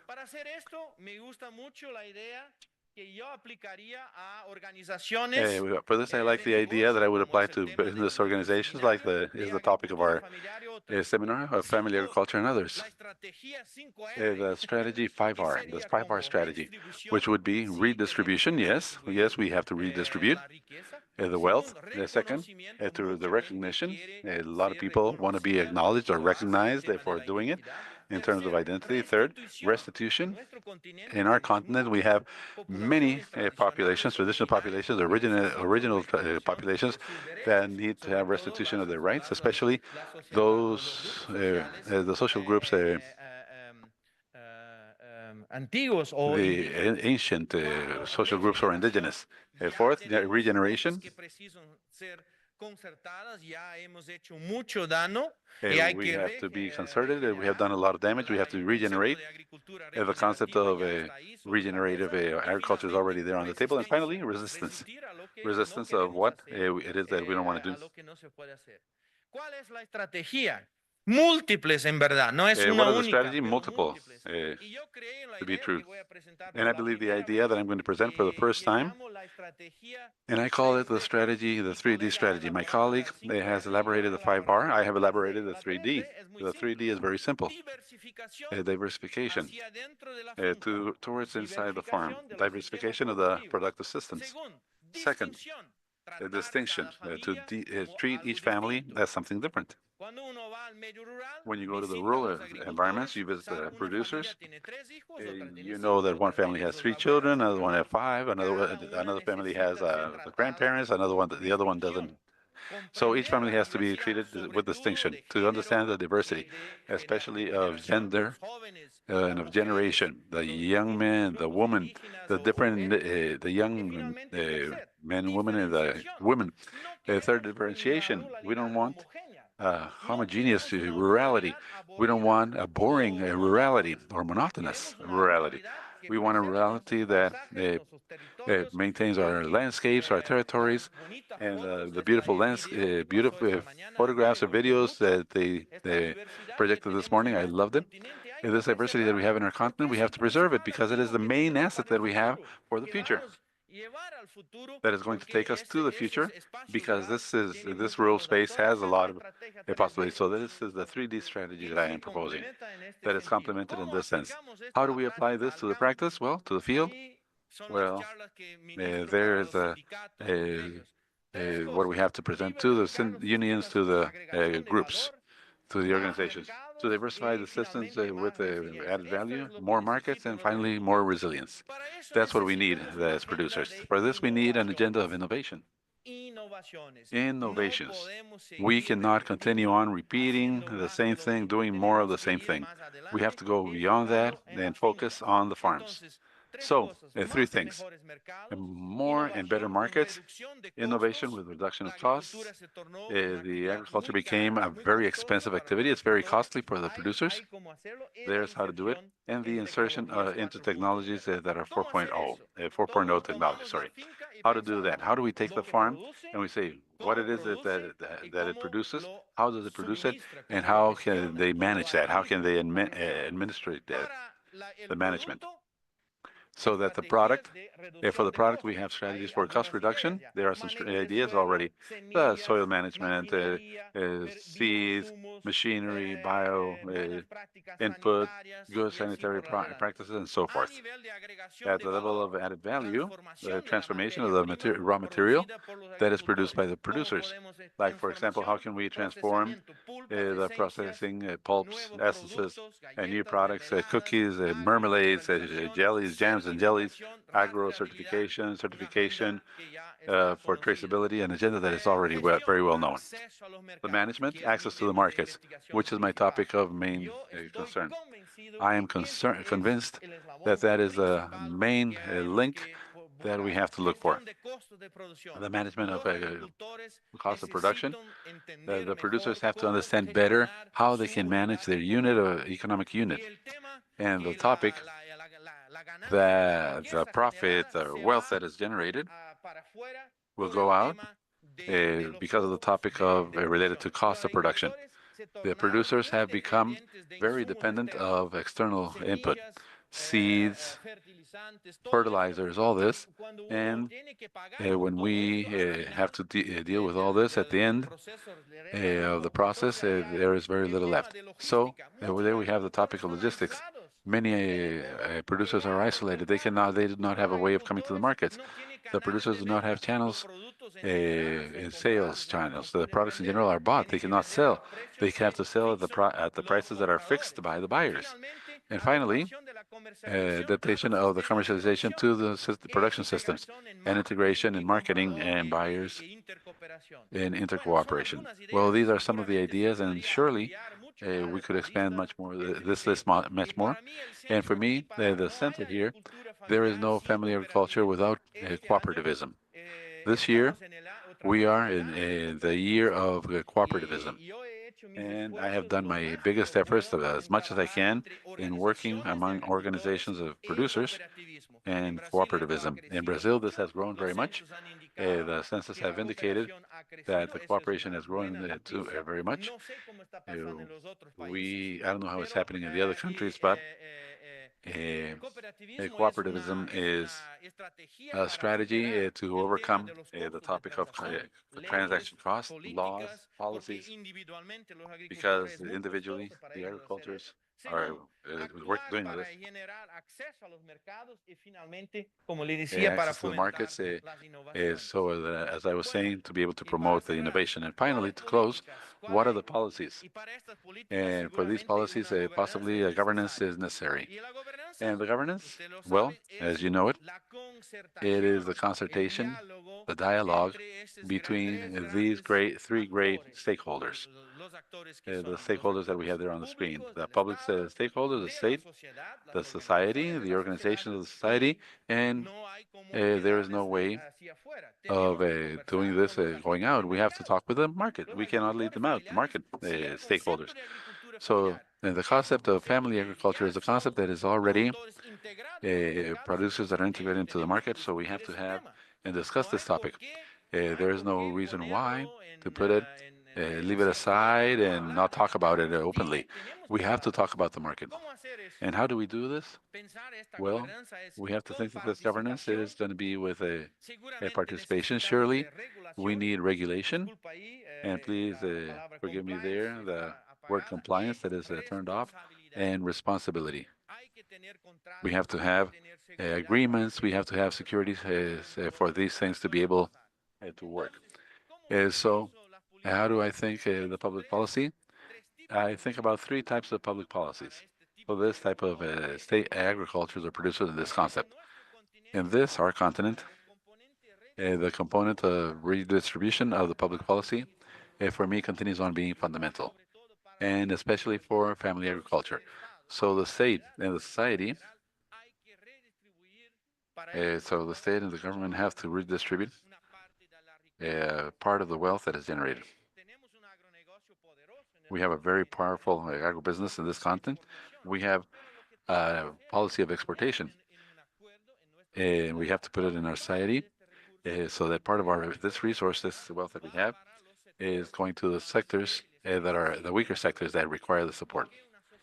Because a society is stable, a society that is fair, that is good, is a society that is more equal. And in Latin America, we have indexes of inequity that we cannot continue on coexisting with. So the redistributive policies that make, for example, the topic of social protection, which is a matter of retirement, to pay for the small producers that they might retire or that they might have special needs, that they may be able to receive part of that. In this sense, also, we have to continue on financing the topic of access to land. The state has to continue on to providing support, providing subsidies, so that the people might be able to have access to the land, especially the younger producers, because for them to buy a plot, a hectare of land, and to begin their property, it is something that is very costly. They have credit and access to technology. So at a moment in which the topic of research, the centers for research that have done a lot for the modernization of the agriculture in the last 40, 50 years, they have to continue on receiving support from the state. According to a group of policies, policies of regulation, there we have land, soil, commerce, trade, with important policies of the state. And finally, a new component. The policies that we have to develop have to be policies that will help us in the construction of a transition towards food systems that are sustainable. We can do this under an instrument that in several countries have been developed already, which is public purchasing for food for the people, the promotion of social biodiversity. This is a topic that is starting, that is growing. And this might be a topic that is going to be discussed very much in COP30. And finally, payment for environmental services. Somebody has to pay for the producers to preserve and take care of the water, the nature, the biodiversity. That is something I'm convinced of. And to conclude,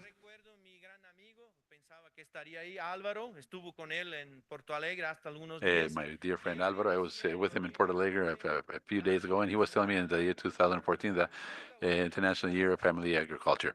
And I'm never going to forget this phrase by Alvaro.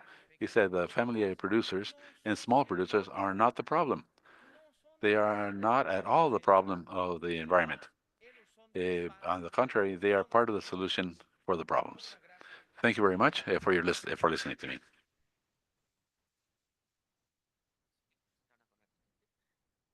Thank you very much, Sergio. I would like to invite Eric, Dr. Saurin. So please, if you could come to the stage for a couple of minutes. The idea is that at this moment we might be able to interact with you, academia, creators of policies, representatives of the different organizations of producers, cooperatives, associations, in regard to these two conferences that were presented, the magister speeches where we have had a global view or a global perspective. This last one of Dr. Sergio, in matters more related to Latin America, very pro-positive, very innovative, where we have talked about where we talk about insisting on the cooperativism and science and technology. We can want to open the space for questions. The idea is that at the end of this moment, in finishing the questions and going to the lobby, where we're going to have our coffee break to make the photograph. Before that, taking into account that we are still accompanied by our authorities. We have the ambassador of Paraguay, obviously from Brazil also, and then we can continue. So please, I cannot see them from very far. I use glasses. My glasses are not very well adjusted yet, it seems. It seems that when you raise your hand, please feel free. There is a freedom of speech here. Present yourself, say the name of your organization, who is a question directed to, both for Eric or for Sergio, and we will begin with this set of dialogue with you guys, okay? If anybody has any question, please raise your hand and we will have a microphone come to you. Thank you.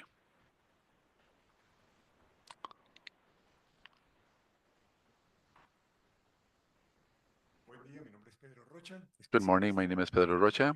I am a specialist in biotechnology from the ICA. My question goes to both of you, and it has to do with how do you foresee the contribution of biotechnology and the new technologies for the small agriculture? Thank you very much.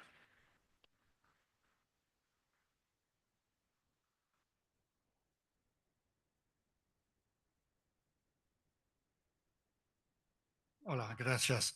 Bueno, yo descubrí las biotecnologías. Well, I discovered the biotechnologies precisely with small family producers here in the region, Nicaragua, in Brazil, of course, and they were in processes of transition for organic production, and in their organizations or at the family level or at the level of the local organization, the sale of the production of bio input at a small scale is a way of refinancing the cost of the transition, of the agroecological transition for more sustainable agriculture. And nowadays, we have jobs. I don't participate directly in those studies, but I have visited some experiences of cooperatives, of organizations, both of family producers as well as larger scale producers that undertake the production of bioinput at, at a scale that is every day greater.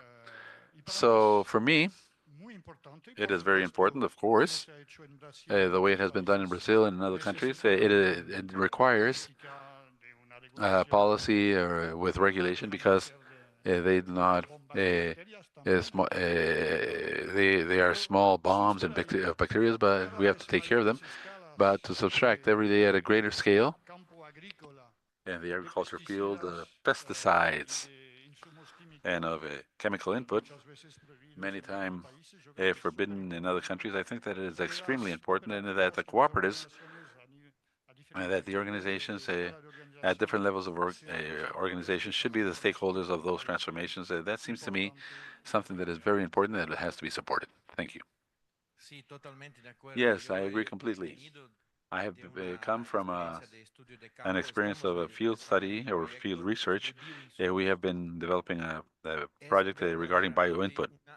It is really a revolution, a silent revolution that is taking place at the productive units. In Brazil, and especially in the south of Brazil, I have still not been in other regions where there are some information already. It is incredible the speed, the quickness with which the producers are adapting to and combining bioinput with biochemicals. It has reduced the cost of production in a drastic manner. And what I see is that, well, the organizations, the research investigations, for example, in BRAPA and INSTA and others that we have, they need very quickly, very urgently to get involved in this.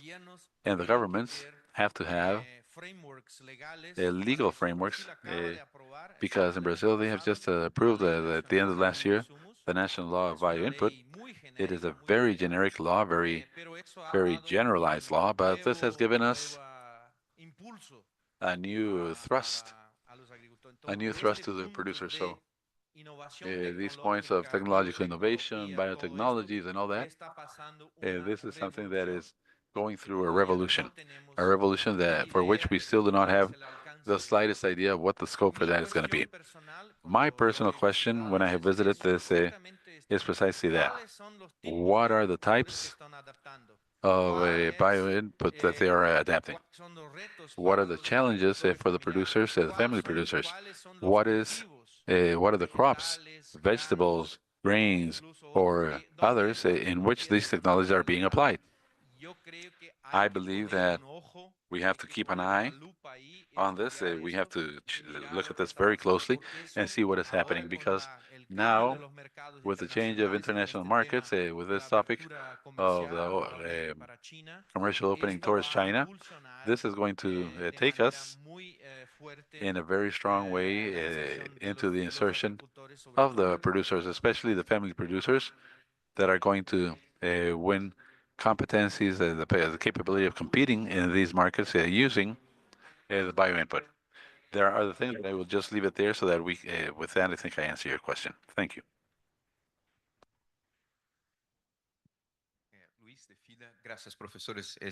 Thank you, professors. It is very stimulating what you have shared with us.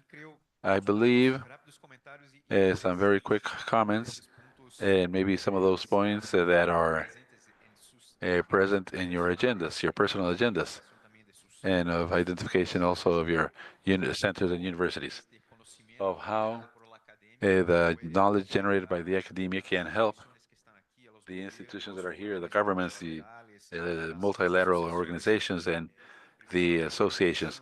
I kept on thinking how it is important that we should every day understand better the factors that have an influence on the birth of the organizations, and also more recently the factors that take us to the demobilization or the separation of the associations. And I think about this because in the slide of Professor Sergio, there is a moment there where it comes out from the subsistence to an initial beginning of the consolidation, the associations that are formed.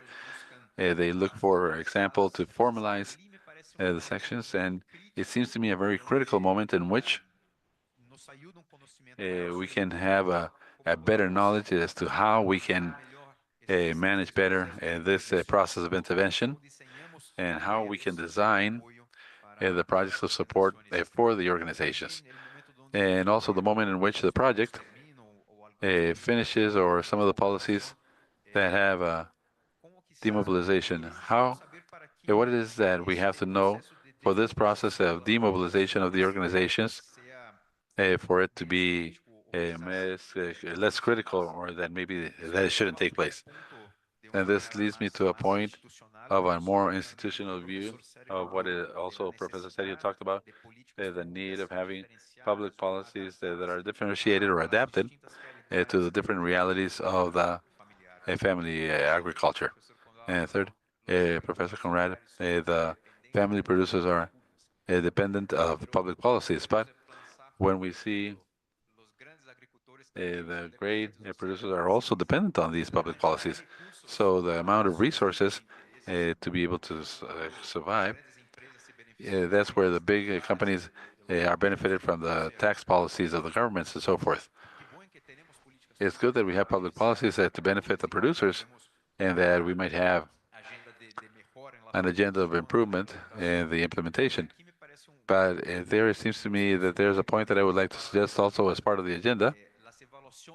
The evaluations of public policies for the family agriculture, it seems to me that in Latin America is a point that still needs to be improved, precisely so that we know what works and what doesn't.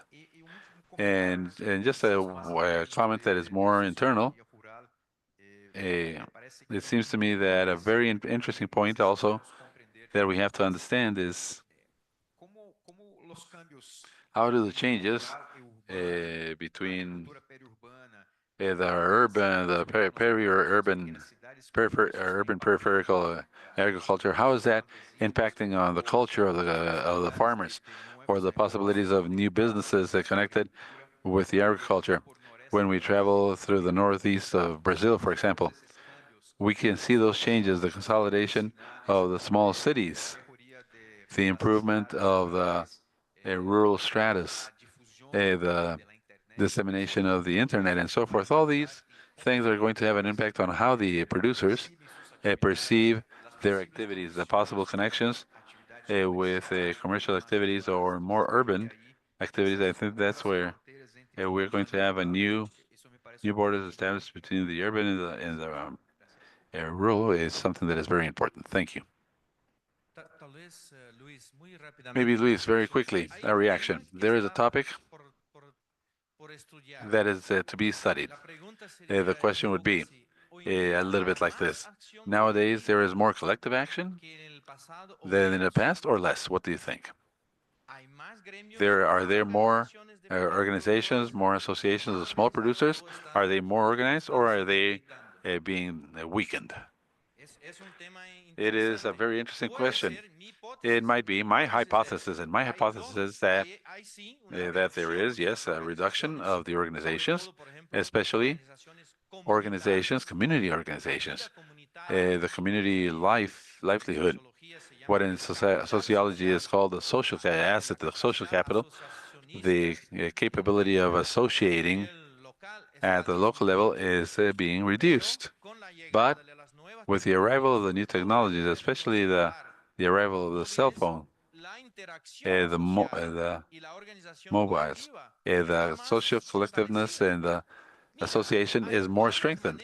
There are many ways nowadays in which the youth, especially women, to be able to interact with other women by using social networks. What is the impact of being connected with other women? Well, simply dialoguing or talking or exchanging things or doing trade. That is a topic that is to be understood better. So that topic about collective action is a topic that is still many sociologists, scientists have to investigate. because maybe the associations, the formal organizations, are a little more weakened, but the collective action is taking other routes now. And finally, the last contact. Look, Luis, nowadays there's something very interesting happening. I visited last week precisely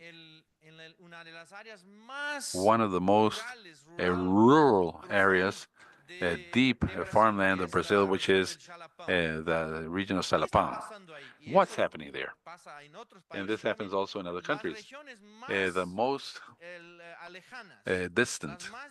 distant regions are precisely the places where the urban tourists are going out to look for.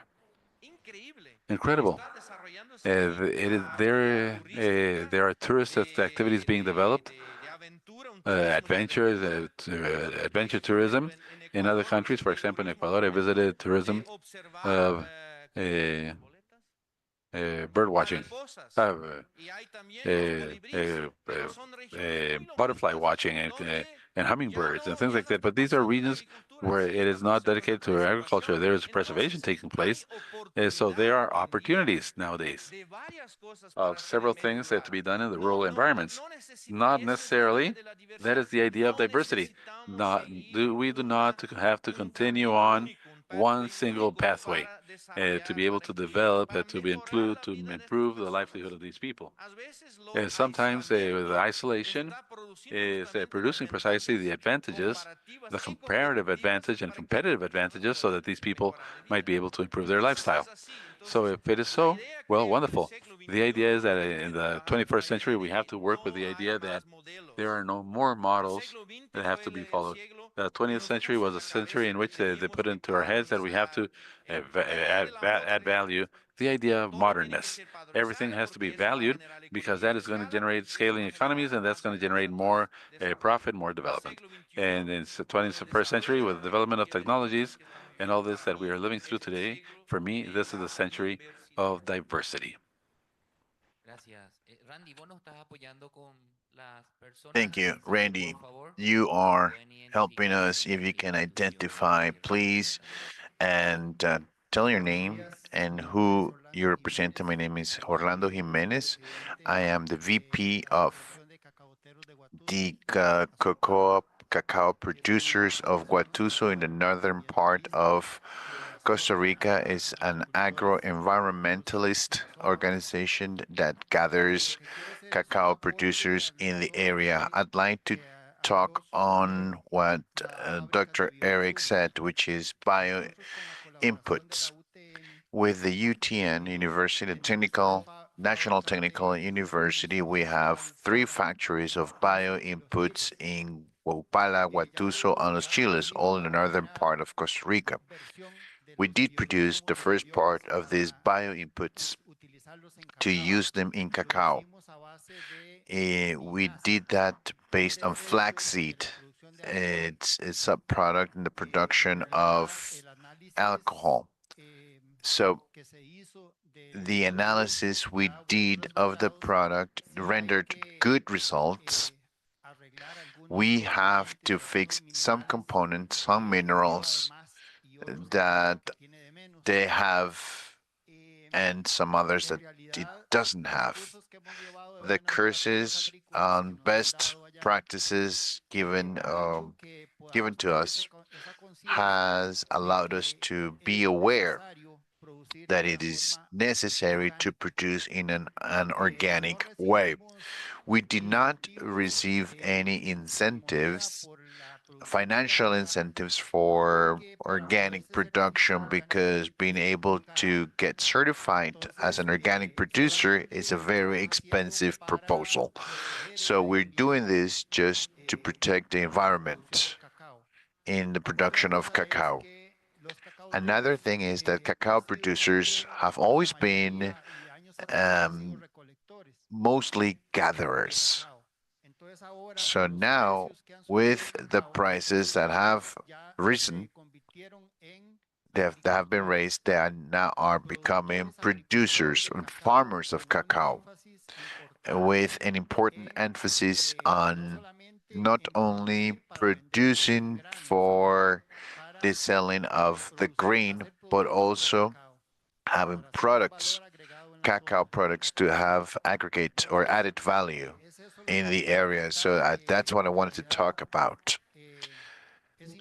It is important to have factories of bioinputs, and that hybrid of chemicals with organic is rendering good products in many, many agricultures. Thank you very much for this opportunity.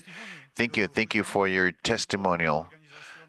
Precisely, the organization to train and producing bioinputs to commercialize and to process instead of selling the grain directly.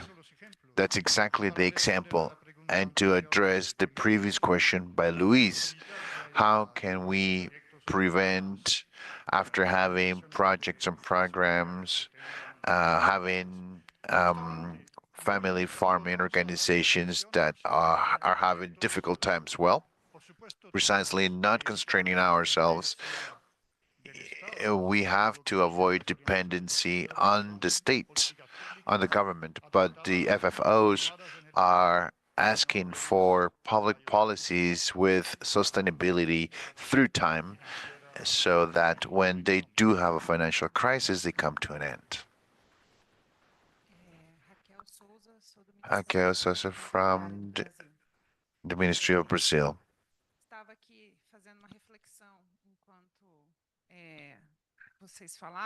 I am asking a reflection about what has been discussed, what we perceive to be clearly in the case of Brazil, that at the end of the 90s, at the beginning of the 2000s, we were talking a lot about family farming. For us in Brazil, family farming is that person that had 4 fiscal seals and that had labor and management by the family.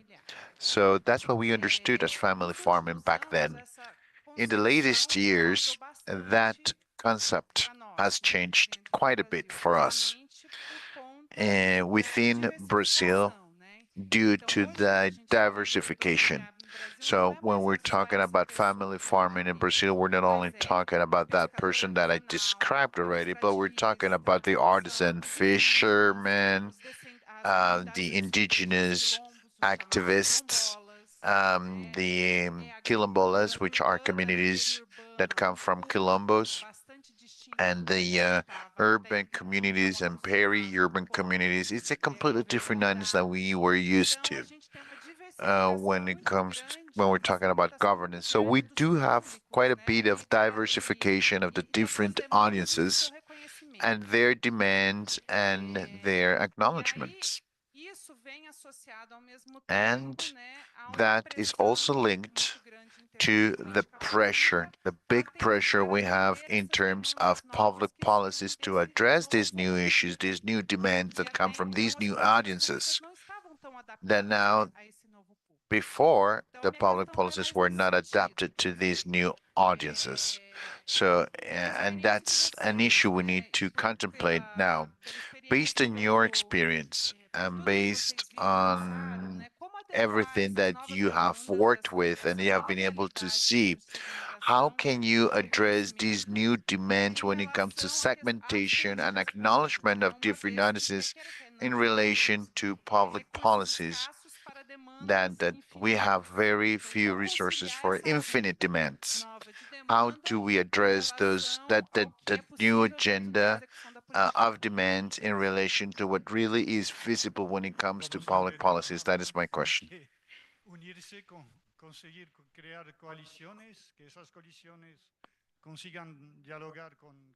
When we are talking to different coalitions or different groups, that has really worked creating that dialogue, that open channel of communication. There has been a fragmentation, of course, and that comes with difficulties linked to the different types of audiences. In Europe, when we have one of the ways of getting public support, non-specific public support, has been building partnerships. and open a dialogue with urban population. And we talked about tourism, we're talking about good quality food at a good price, at fair prices.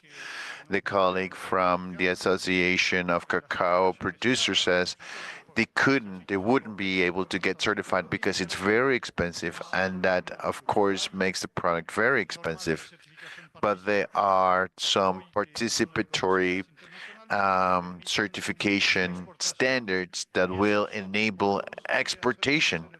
And that's a way of recognizing or acknowledging the product domestically and internationally.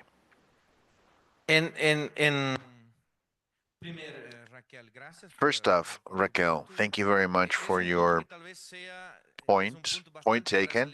It's a very Brazilian issue, but I understand also the Ecuadorian reality. I understand the environment there too, and that happens in Ecuador too.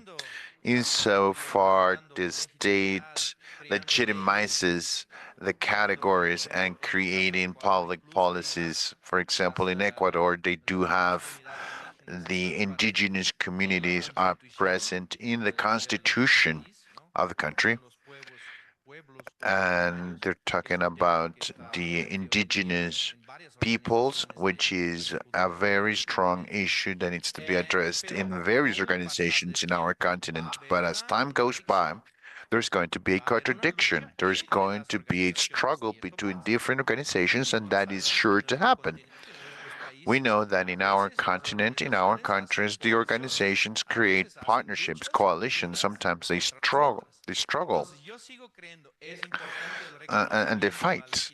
So it's important to get legitimized by the state. Of course, does that address all of the issues? No, it doesn't.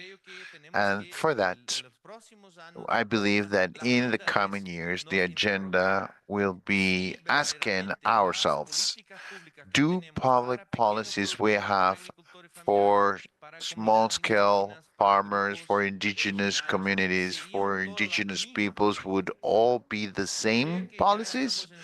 I think we've reached a moment in which we have to think about the diverse policies in diversity. It's not only diverse audiences, but actually having instruments to address those issues that are completely different in nature to each other.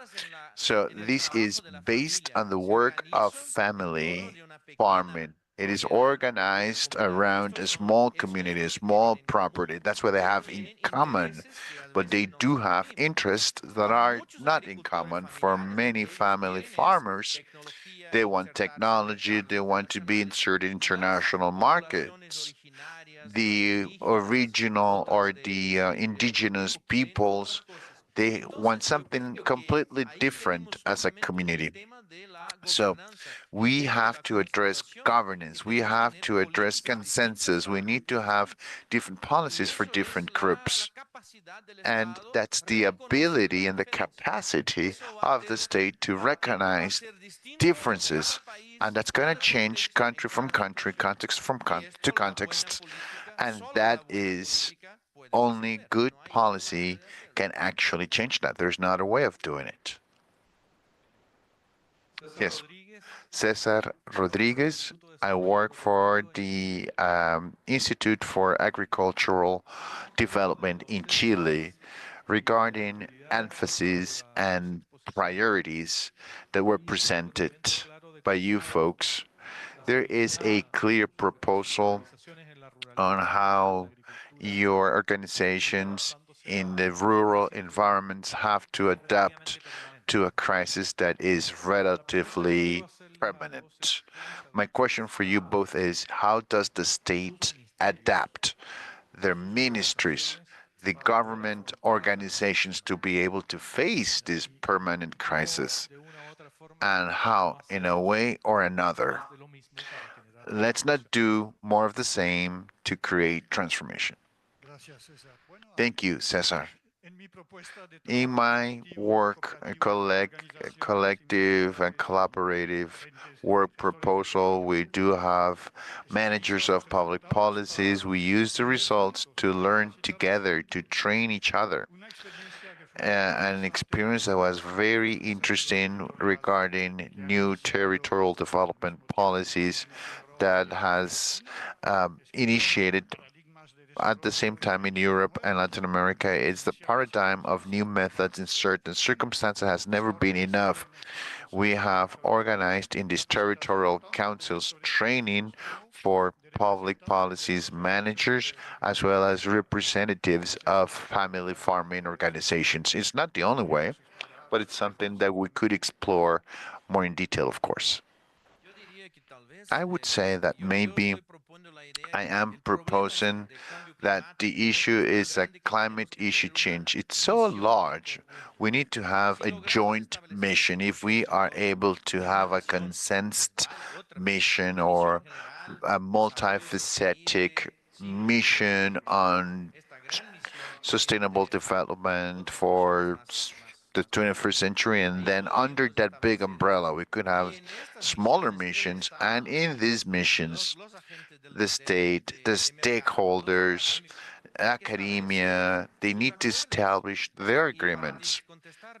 And to address that question directly, up to this moment, the state, the government, has not been moving towards that direction. I'll take that same as, for example, the territorial development that ICA has been promoting in our continent, and we've done some progress in the last 20 years. Yes, of course, there's been some progress. But in general terms, the big issues is that the government has not become territorial yet. For example, the Ministry of Agriculture does not have an open channel of communication with the Ministry of Health or the Ministry of Planning. So that's an internal governance issue that continues to exist. I am a sociologist. I must say that from my perspective, it's a matter of power. Who has the power doesn't want to lose power. And there's always a power struggle by different ministries. And there are power relations, and that's what we're trying. We are trying not to be naive. Just imagining that if we have this overarching mission that everybody is just going to fall into line, there are power struggles, there are power relations there, and that cannot be changed easily. Sergio, Randy, I'm sorry, Mr. Robles, did you raise your hand? We'll do Fernando, Robles, 2 questions, and then we stop right there because we have run out of time and we have to adjourn this part of the meeting, but we can continue tomorrow. Fernando Lopez is my name. Good morning. I am the Finance Secretary of ProProfund. Thank you to both speakers. In the presentation, I'm always talking about the amount of hectares, the territory per family unit. There's not always a clear relation of how much value is added to family farming organizations, how much land they have. When there is, for example, a shortening of budgets for extension, can we create more public policies? And also, how much is produced by family farming organization, FFOs? Because we usually think that, okay, we have to engage FFOs. If we have to capture foreign investment, we have to engage FFOs as well. So, and it seems to me there is some work done in that sense, but it's important to talk about if it's not being done, it's important that we need to do this. Hector Robles from Mexico. From Mexico, I am part of a project on food sovereignty and small producers. we are proposing to change family farming organizations, but we're not proposing to change the others. For example, we're talking about universities. At a very high level, universities in Latin America continue to teach agriculture from the 20th century. Technological practices, we're talking about mechanical help, stuff like that. In the public universities in our different countries, everything that has to do with bio inputs, agroecological factors, it's probably just 3 or 5% of students. So, first off, we would have to address that within our very universities, we need to change that paradigm. We need to change that state of mind, people that need to get educated just to write articles, maybe just create a new advocacy, should say. And that's the new school of Mexico, that we call the new Mexican school. The second point is certifications, specifically the agroecological product. This is something that we should have to address. Why is not that certification done in a way, and you said it yourself, many of the agricultures use chemical products that are banned in the different countries, but that will create more expensive products for the rest of the population. So we're producing for a very small segment. That's why bio inputs, microorganisms, organic does enable to actually reach the most of the producers, small producers, because sometimes we ask of them stuff that we don't ask of the rest of the producers. We're talking about succession. And let me just give an example. In Mexico, for example, in 1970, the size or the age was 48, was the average age. And we're talking about the generational succession. The average age in Mexico is above 60 years of age. In 1990, they had 10 hectares, but now they have 6 hectares, not even dividing the land actually created generational succession strategies. So the farmers are getting older and their lands are getting smaller. That's not an academic concept because I can see the governments continue to be sectorial. Governments, local governments continue to talk about their territories. Do not come to my territory. Education continues to be sectorial. So I am part of a network of territorial networks, and we continue to talk about the same terms, but policies continues to be very sectorial. It has not changed in our countries. A different case, and that has to do with the organization. In Mexico, in the last 6 years, we decided to have individual support. All of the public policies was aimed mostly to small producers. It was individual supports for small-scale farmers. The whole idea is to deconstruct the intermediation processes. So there is not a single support in Mexico. There is not any type of subsidies that is not targeted to individual small-scale farmers. So we're talking about organization processes when in my country they are in a completely different scenario on how to build organizations based on individuality. And this is a topic I've always wanted to ponder upon. It's the concept of family farming. In Mexico, the governments have never really taken that concept as such. They always talk about small-scale farmers or smallholders. The entire policy is defined based on the piece of land you have, but now when no one speaks of family farming, I don't know why Mexico family farming is not a concept per se. Organizations, very few speak of family farming organization. They speak of small scale farmers. So what would be that trigger, the triggering factor that would give room to a discussion on family farming organizations? So it's just a thought. It's just food for thought. Because we are going to build the solutions, the future solutions based on this. And just this element in Mexico, it was forbidden, not by executive order. We should not always talk about food sovereignty. Why? Because we were part of the commercial agriculture. Our balance was positive, but in the last months, that discussion was rekindled. Why do we need to produce our basic grains?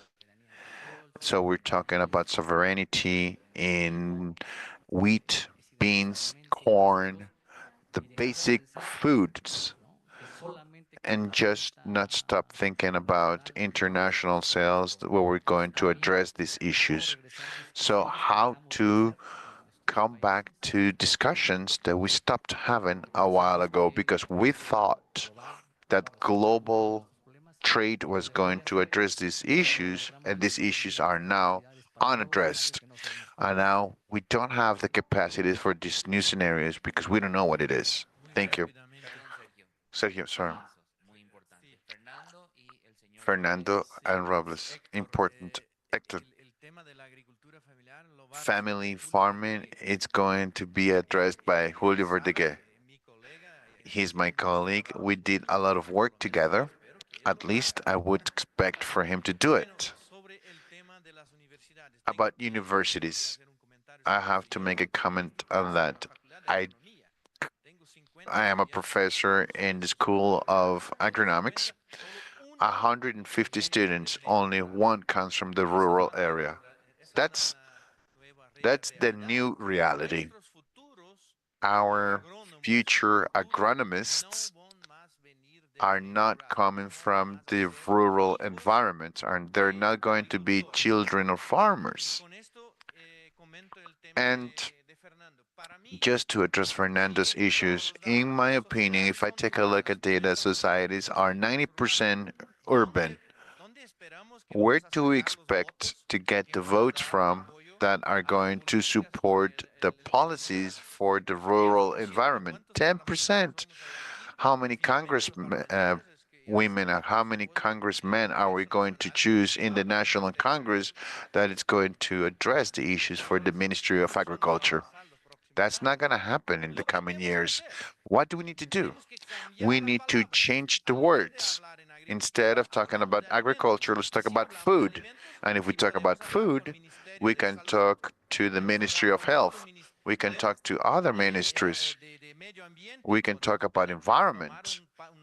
We can take an important part of the budget of these ministries. That's why we need to change our focus from agricultural production and make it broader into food systems, sustainability, and different things, or we're not going to have the funds to finance the rural development in the coming decades. That's going to happen. Why? Because our societies are mostly urbans.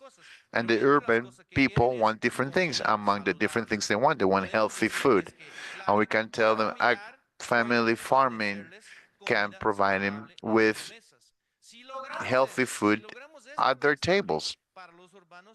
If we say that, we're gonna gain their support, not because of their cognitive knowledge, but because of the way they eat. I don't have another answer. Rainier, but you are now in the head of the International Unit of Foods. It is a true pleasure to be able to meet you, Hector. Uh, I'm not going to be able to address all of those questions, which I share with you, and your statements as well. I just want to say that in academia, unfortunately, not only in Latin America, but pretty much everywhere, we continue to promote programs that are outdated in the number of practitioners that we need, and at least in the two countries that I know the best, which is France and Brazil, because the curriculum and the numbers are controlled by the corporations of doctors, engineers, and so on and so forth. So I don't know if they created new courses on rural development because it was impossible to change the curricula of agronomics, for example. And the second comment on in academia is this, that in a very naive and an optimistic way, I propose collaborative works with FFO or organizations and managers of public policies. I see no other way of doing this based on dialogue, based on open discussion. If the results of research investigation had some power to create advocacy for public policies, we wouldn't be in this situation of climate change, because it's been 40, 50 years that science has been warning the political actors of the danger of climate change. We've done pretty much nothing. So thank you. Thank you, Sergio.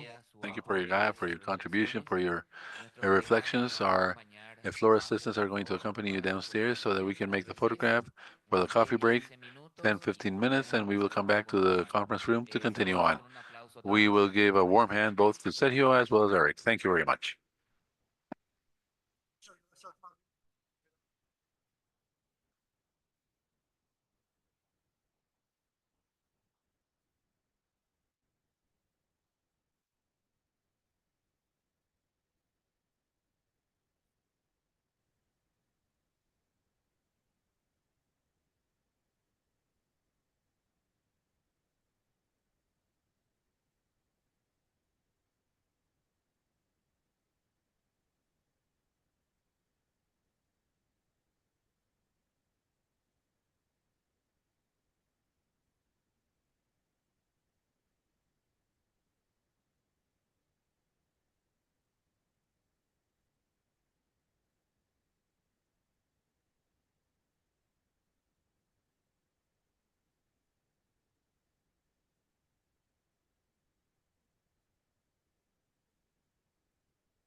Conference will begin in 2 minutes. La conferencia comenzará en 2 minutos.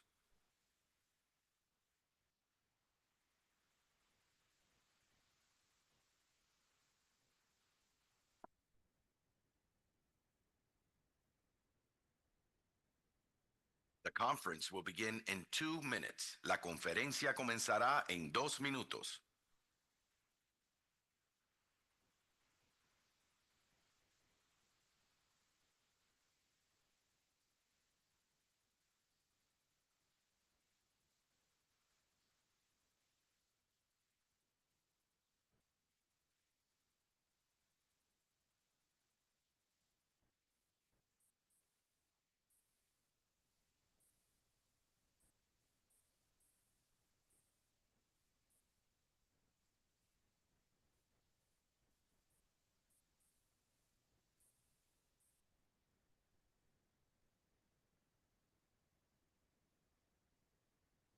The conference is now in session. Please be seated. La conferencia ha comenzado. Por favor, ocupe su asiento.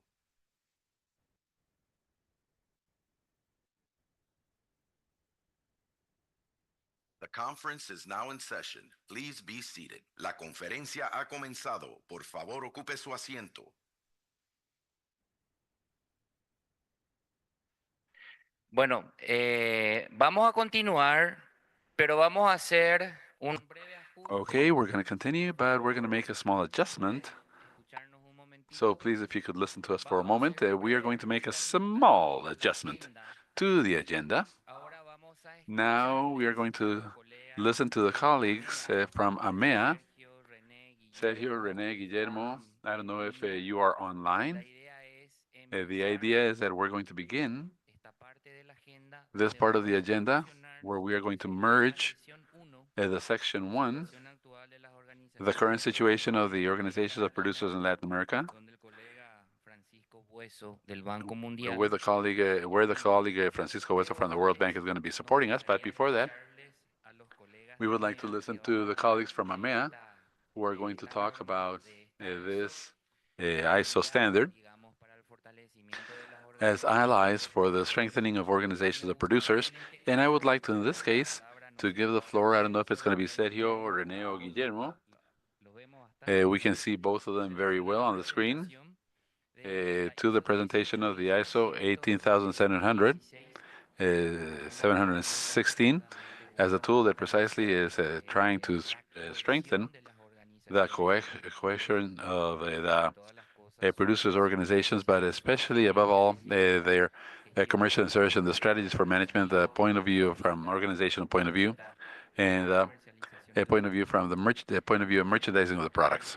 So, Sergio and Rene, you have 15 minutes to talk to us about this ISO standard that is, for us, is very important. And with that, we're going to advance directly to section 1. Con mucho gusto. Muchísimas gracias y un cordial Thank you saludo a toda la very much. audiencia.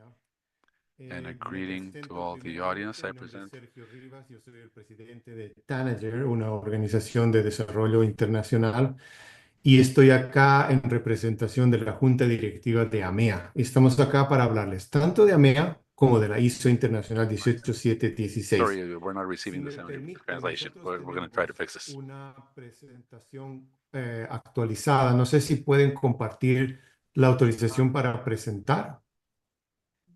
I don't know if I can get the authorization to present, to be a presenter. Ok, perfecto, gracias. Entonces, Thank you. avísenme por favor si está en Please let me know. presentación. Sí, Sergio, se ve perfectamente. Yes, Sergio, we can see it perfectly without any problem. Entonces, Sorry, but we can't voy hear a Sergio apagar mi correctly. cámara un segundo para poder presentar. So I'm going to be able to present. Y paso a mencionar And que si I hacemos pass un on to recuento mention de todos that los if we are making a asistentes a question esta between all the conferencia, assistants in this conference ¿qué les preocupa? of what Nos preocupa a concerns todos them, cuando pensamos en what concerns all of us organizaciones, about de when we productores think en about the este organizations of Año producers Internacional de las in this Cooperativas International Year of the Internacionales y Cooperatives, for Cooperativas example. o Let's call asociaciones them de cooperatives. federaciones. confederations. And maybe one of the most frequent questions is that in a majority of the countries, there is not a unique and robust system for support to the producers. El hecho es que Uh, cientos de organizaciones, distintas agencias, instituciones y proyectos that presentan the servicios de institutions forma fragmentada are a presenting diferentes services in a veces fragmented manner and many costosa times para very las costly organizaciones. for the ¿Cierto? organizations. Entonces, So, así es que un grupo de organizaciones this internacionales is how a group of international se junta en organizations 2016 y has come decide together in unir 2016, esfuerzos para and tratar they de asked to join estandarizar efforts las to try to diferentes formas en standardize que ellos the manejan different ways datos in which they y manage the actualizar y data conjuntamente acelerar la and to profesionalización de las accelerate organizaciones de the productores professionalization of the y así organizations of también la producers, mejora de la calidad de los and also servicios que the reciben y la improvement of the quality of the optimización services that they de su receive, producción. Es and they lo que receive el the colega authorization of their René production. Frenken, que me va a acompañar en la presentación, And this le llama la friend that is going revolución de to los accompany me datos. in the presentation calls AMEA the en este revolution of momento the data. cuenta con 20 miembros At y this 10 moment socios estratégicos a nivel and it has internacional, strategic partners at an international incluyendo level, organizaciones públicas, including public privadas, organizations, private organizations, trabajando con and working organizaciones de productores de todo with tipo de los organizations of producers from all agronegocios, de igual over, manera, the en agribusinesses 90 países in y 90 llegando countries, directamente a más de and 11 millones de agricultores. we have reaching Ahora, approximately para 11 ponerlo un million poco producers. más en contexto, AMEA, 3 años después de formarse en 2019, empieza una estrategia de AMEA is presenting trabajar a a través de strategy redes locales. of working Es through así local que networks. forma una So red local en Ruanda, we have en formed Uganda, en local Tanzania, en networks Kenia, in etcétera, etcétera. Uganda, En Latinoamérica Ghana, forma Tanzania, and una others, primera red local and en we put Honduras. together our first local network Cuenta con apoyo, in todas Honduras. las redes locales It has the cuentan con support of apoyo all de the grupos de different trabajo de AMEA working Global groups from que se AMEA Global dedican a trabajar casos de that are estudio dedicated to para work analizar on the herramientas de case studies, evaluación para organizaciones, to etcétera, review etcétera. La red tools for local de organizations, etc. Honduras The local network es of la única Honduras red en is the Latinoamérica, pero only al mismo network in Latin tiempo es la America, única red a but nivel at the same mundial time, it's the que only está network liderada por worldwide una organización that local. is led by a local Funder es organization. la líder Funder de la red en Honduras is the y leader of the cuenta network in con Honduras, membresía de and it organizaciones como has Ricolto, the Rainforest support of Alliance, organizations like SBA Ricoto, CUSA, Rainforest IFO, Alliance, MBA Solidaridad, Custra, organizaciones que son the organizations conocidas por that todos are ustedes. shared by all of you. El plan es que este año The la plan ISO, is que that enseguida nos va a this presentar René, sea that is going to traducida al be presented by español y Renee. presentada It's going to oficialmente. be translated to Y Spanish and presented nuestra officially. presencia en este And our importante presence in foro this de very la ICA important es forum of para the ICA motivar is a precisely que to se motivate piense en you otras so that redes locales you a might think nivel about other local internacional. networks at a Latin American Con level. eso, le paso la palabra a René With para this, que I nos will pass the hable floor de on la to Rene estrella so that he del can talk día para about nosotros, the la star of the day ISO for us, which is the 17716. ISO René, te toca. 18716. Go ahead, please, Rene.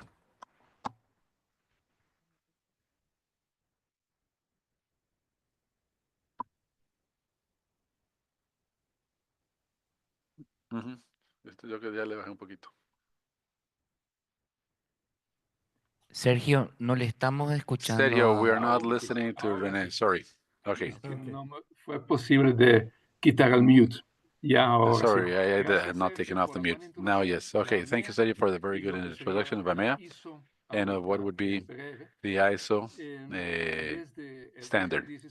Since 2016, there has been a complete development in the initial preliminary stage of ISO with the IBA, International Workshop Agreement, as to the way in which we have to determine a common language to appoint a professional organization. So this was achieved in September last year when the ISO finally did its final votation and they published the standard in English. At this moment, we are going through a several-year process, and the purpose of the ISO 18716 is first it is a standard, but more than a standard, it is a guideline. It is a voluntary guideline so that we might have a framework of a common language so that we can all understand the same thing when we were talking about the formation of small producer organizations. not individually, but it could be cooperatives, organizations, and others. It is to support the members of the organization so that they can understand better how it should work, the organization should work, and to be responsible or accountable to their leaderships, to their chairs, the board of directors and managers of the organization so that they might be as competitive and professional as possible. Then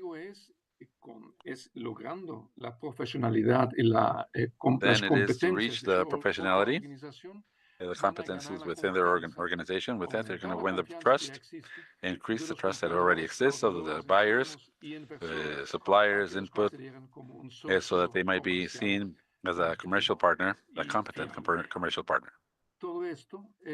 All this, they are looking for the service providers and the new service of the environment to be to come together and to be able to render improve the rendering of their services to be more efficient, more effective. As you said it, this is one of the greatest challenges that we have in the best part of our countries in Latin America, where the provision of services is very fragmented, very inefficient, and very costly. Obviously, with this, we are also trying to attract the government so that they can align and look to align all the different stakeholders to have coordination, a platform that is effective nationally. What ISO is not, it is not a standard for certification of the performance in the production of the producer. It is a framework of voluntary guidelines that maybe work for the same vendor organizations of coming together and agreeing what would be the standards for this to be able to provide quality services. We are not going to replace other existing certifications, for example, because this complements itself with the ISO 9001, which is something that can be certified, and it is not exhaustive. We are going to board 6 aspects that it will look at the professionality of the organizations without being exhaustive in topics related to finance. With that, there are many other standards that are much more specific. We are not aspiring either that all the organizations to be uniform. We are trying to standardize a speech or a discourse as to how to manage the data without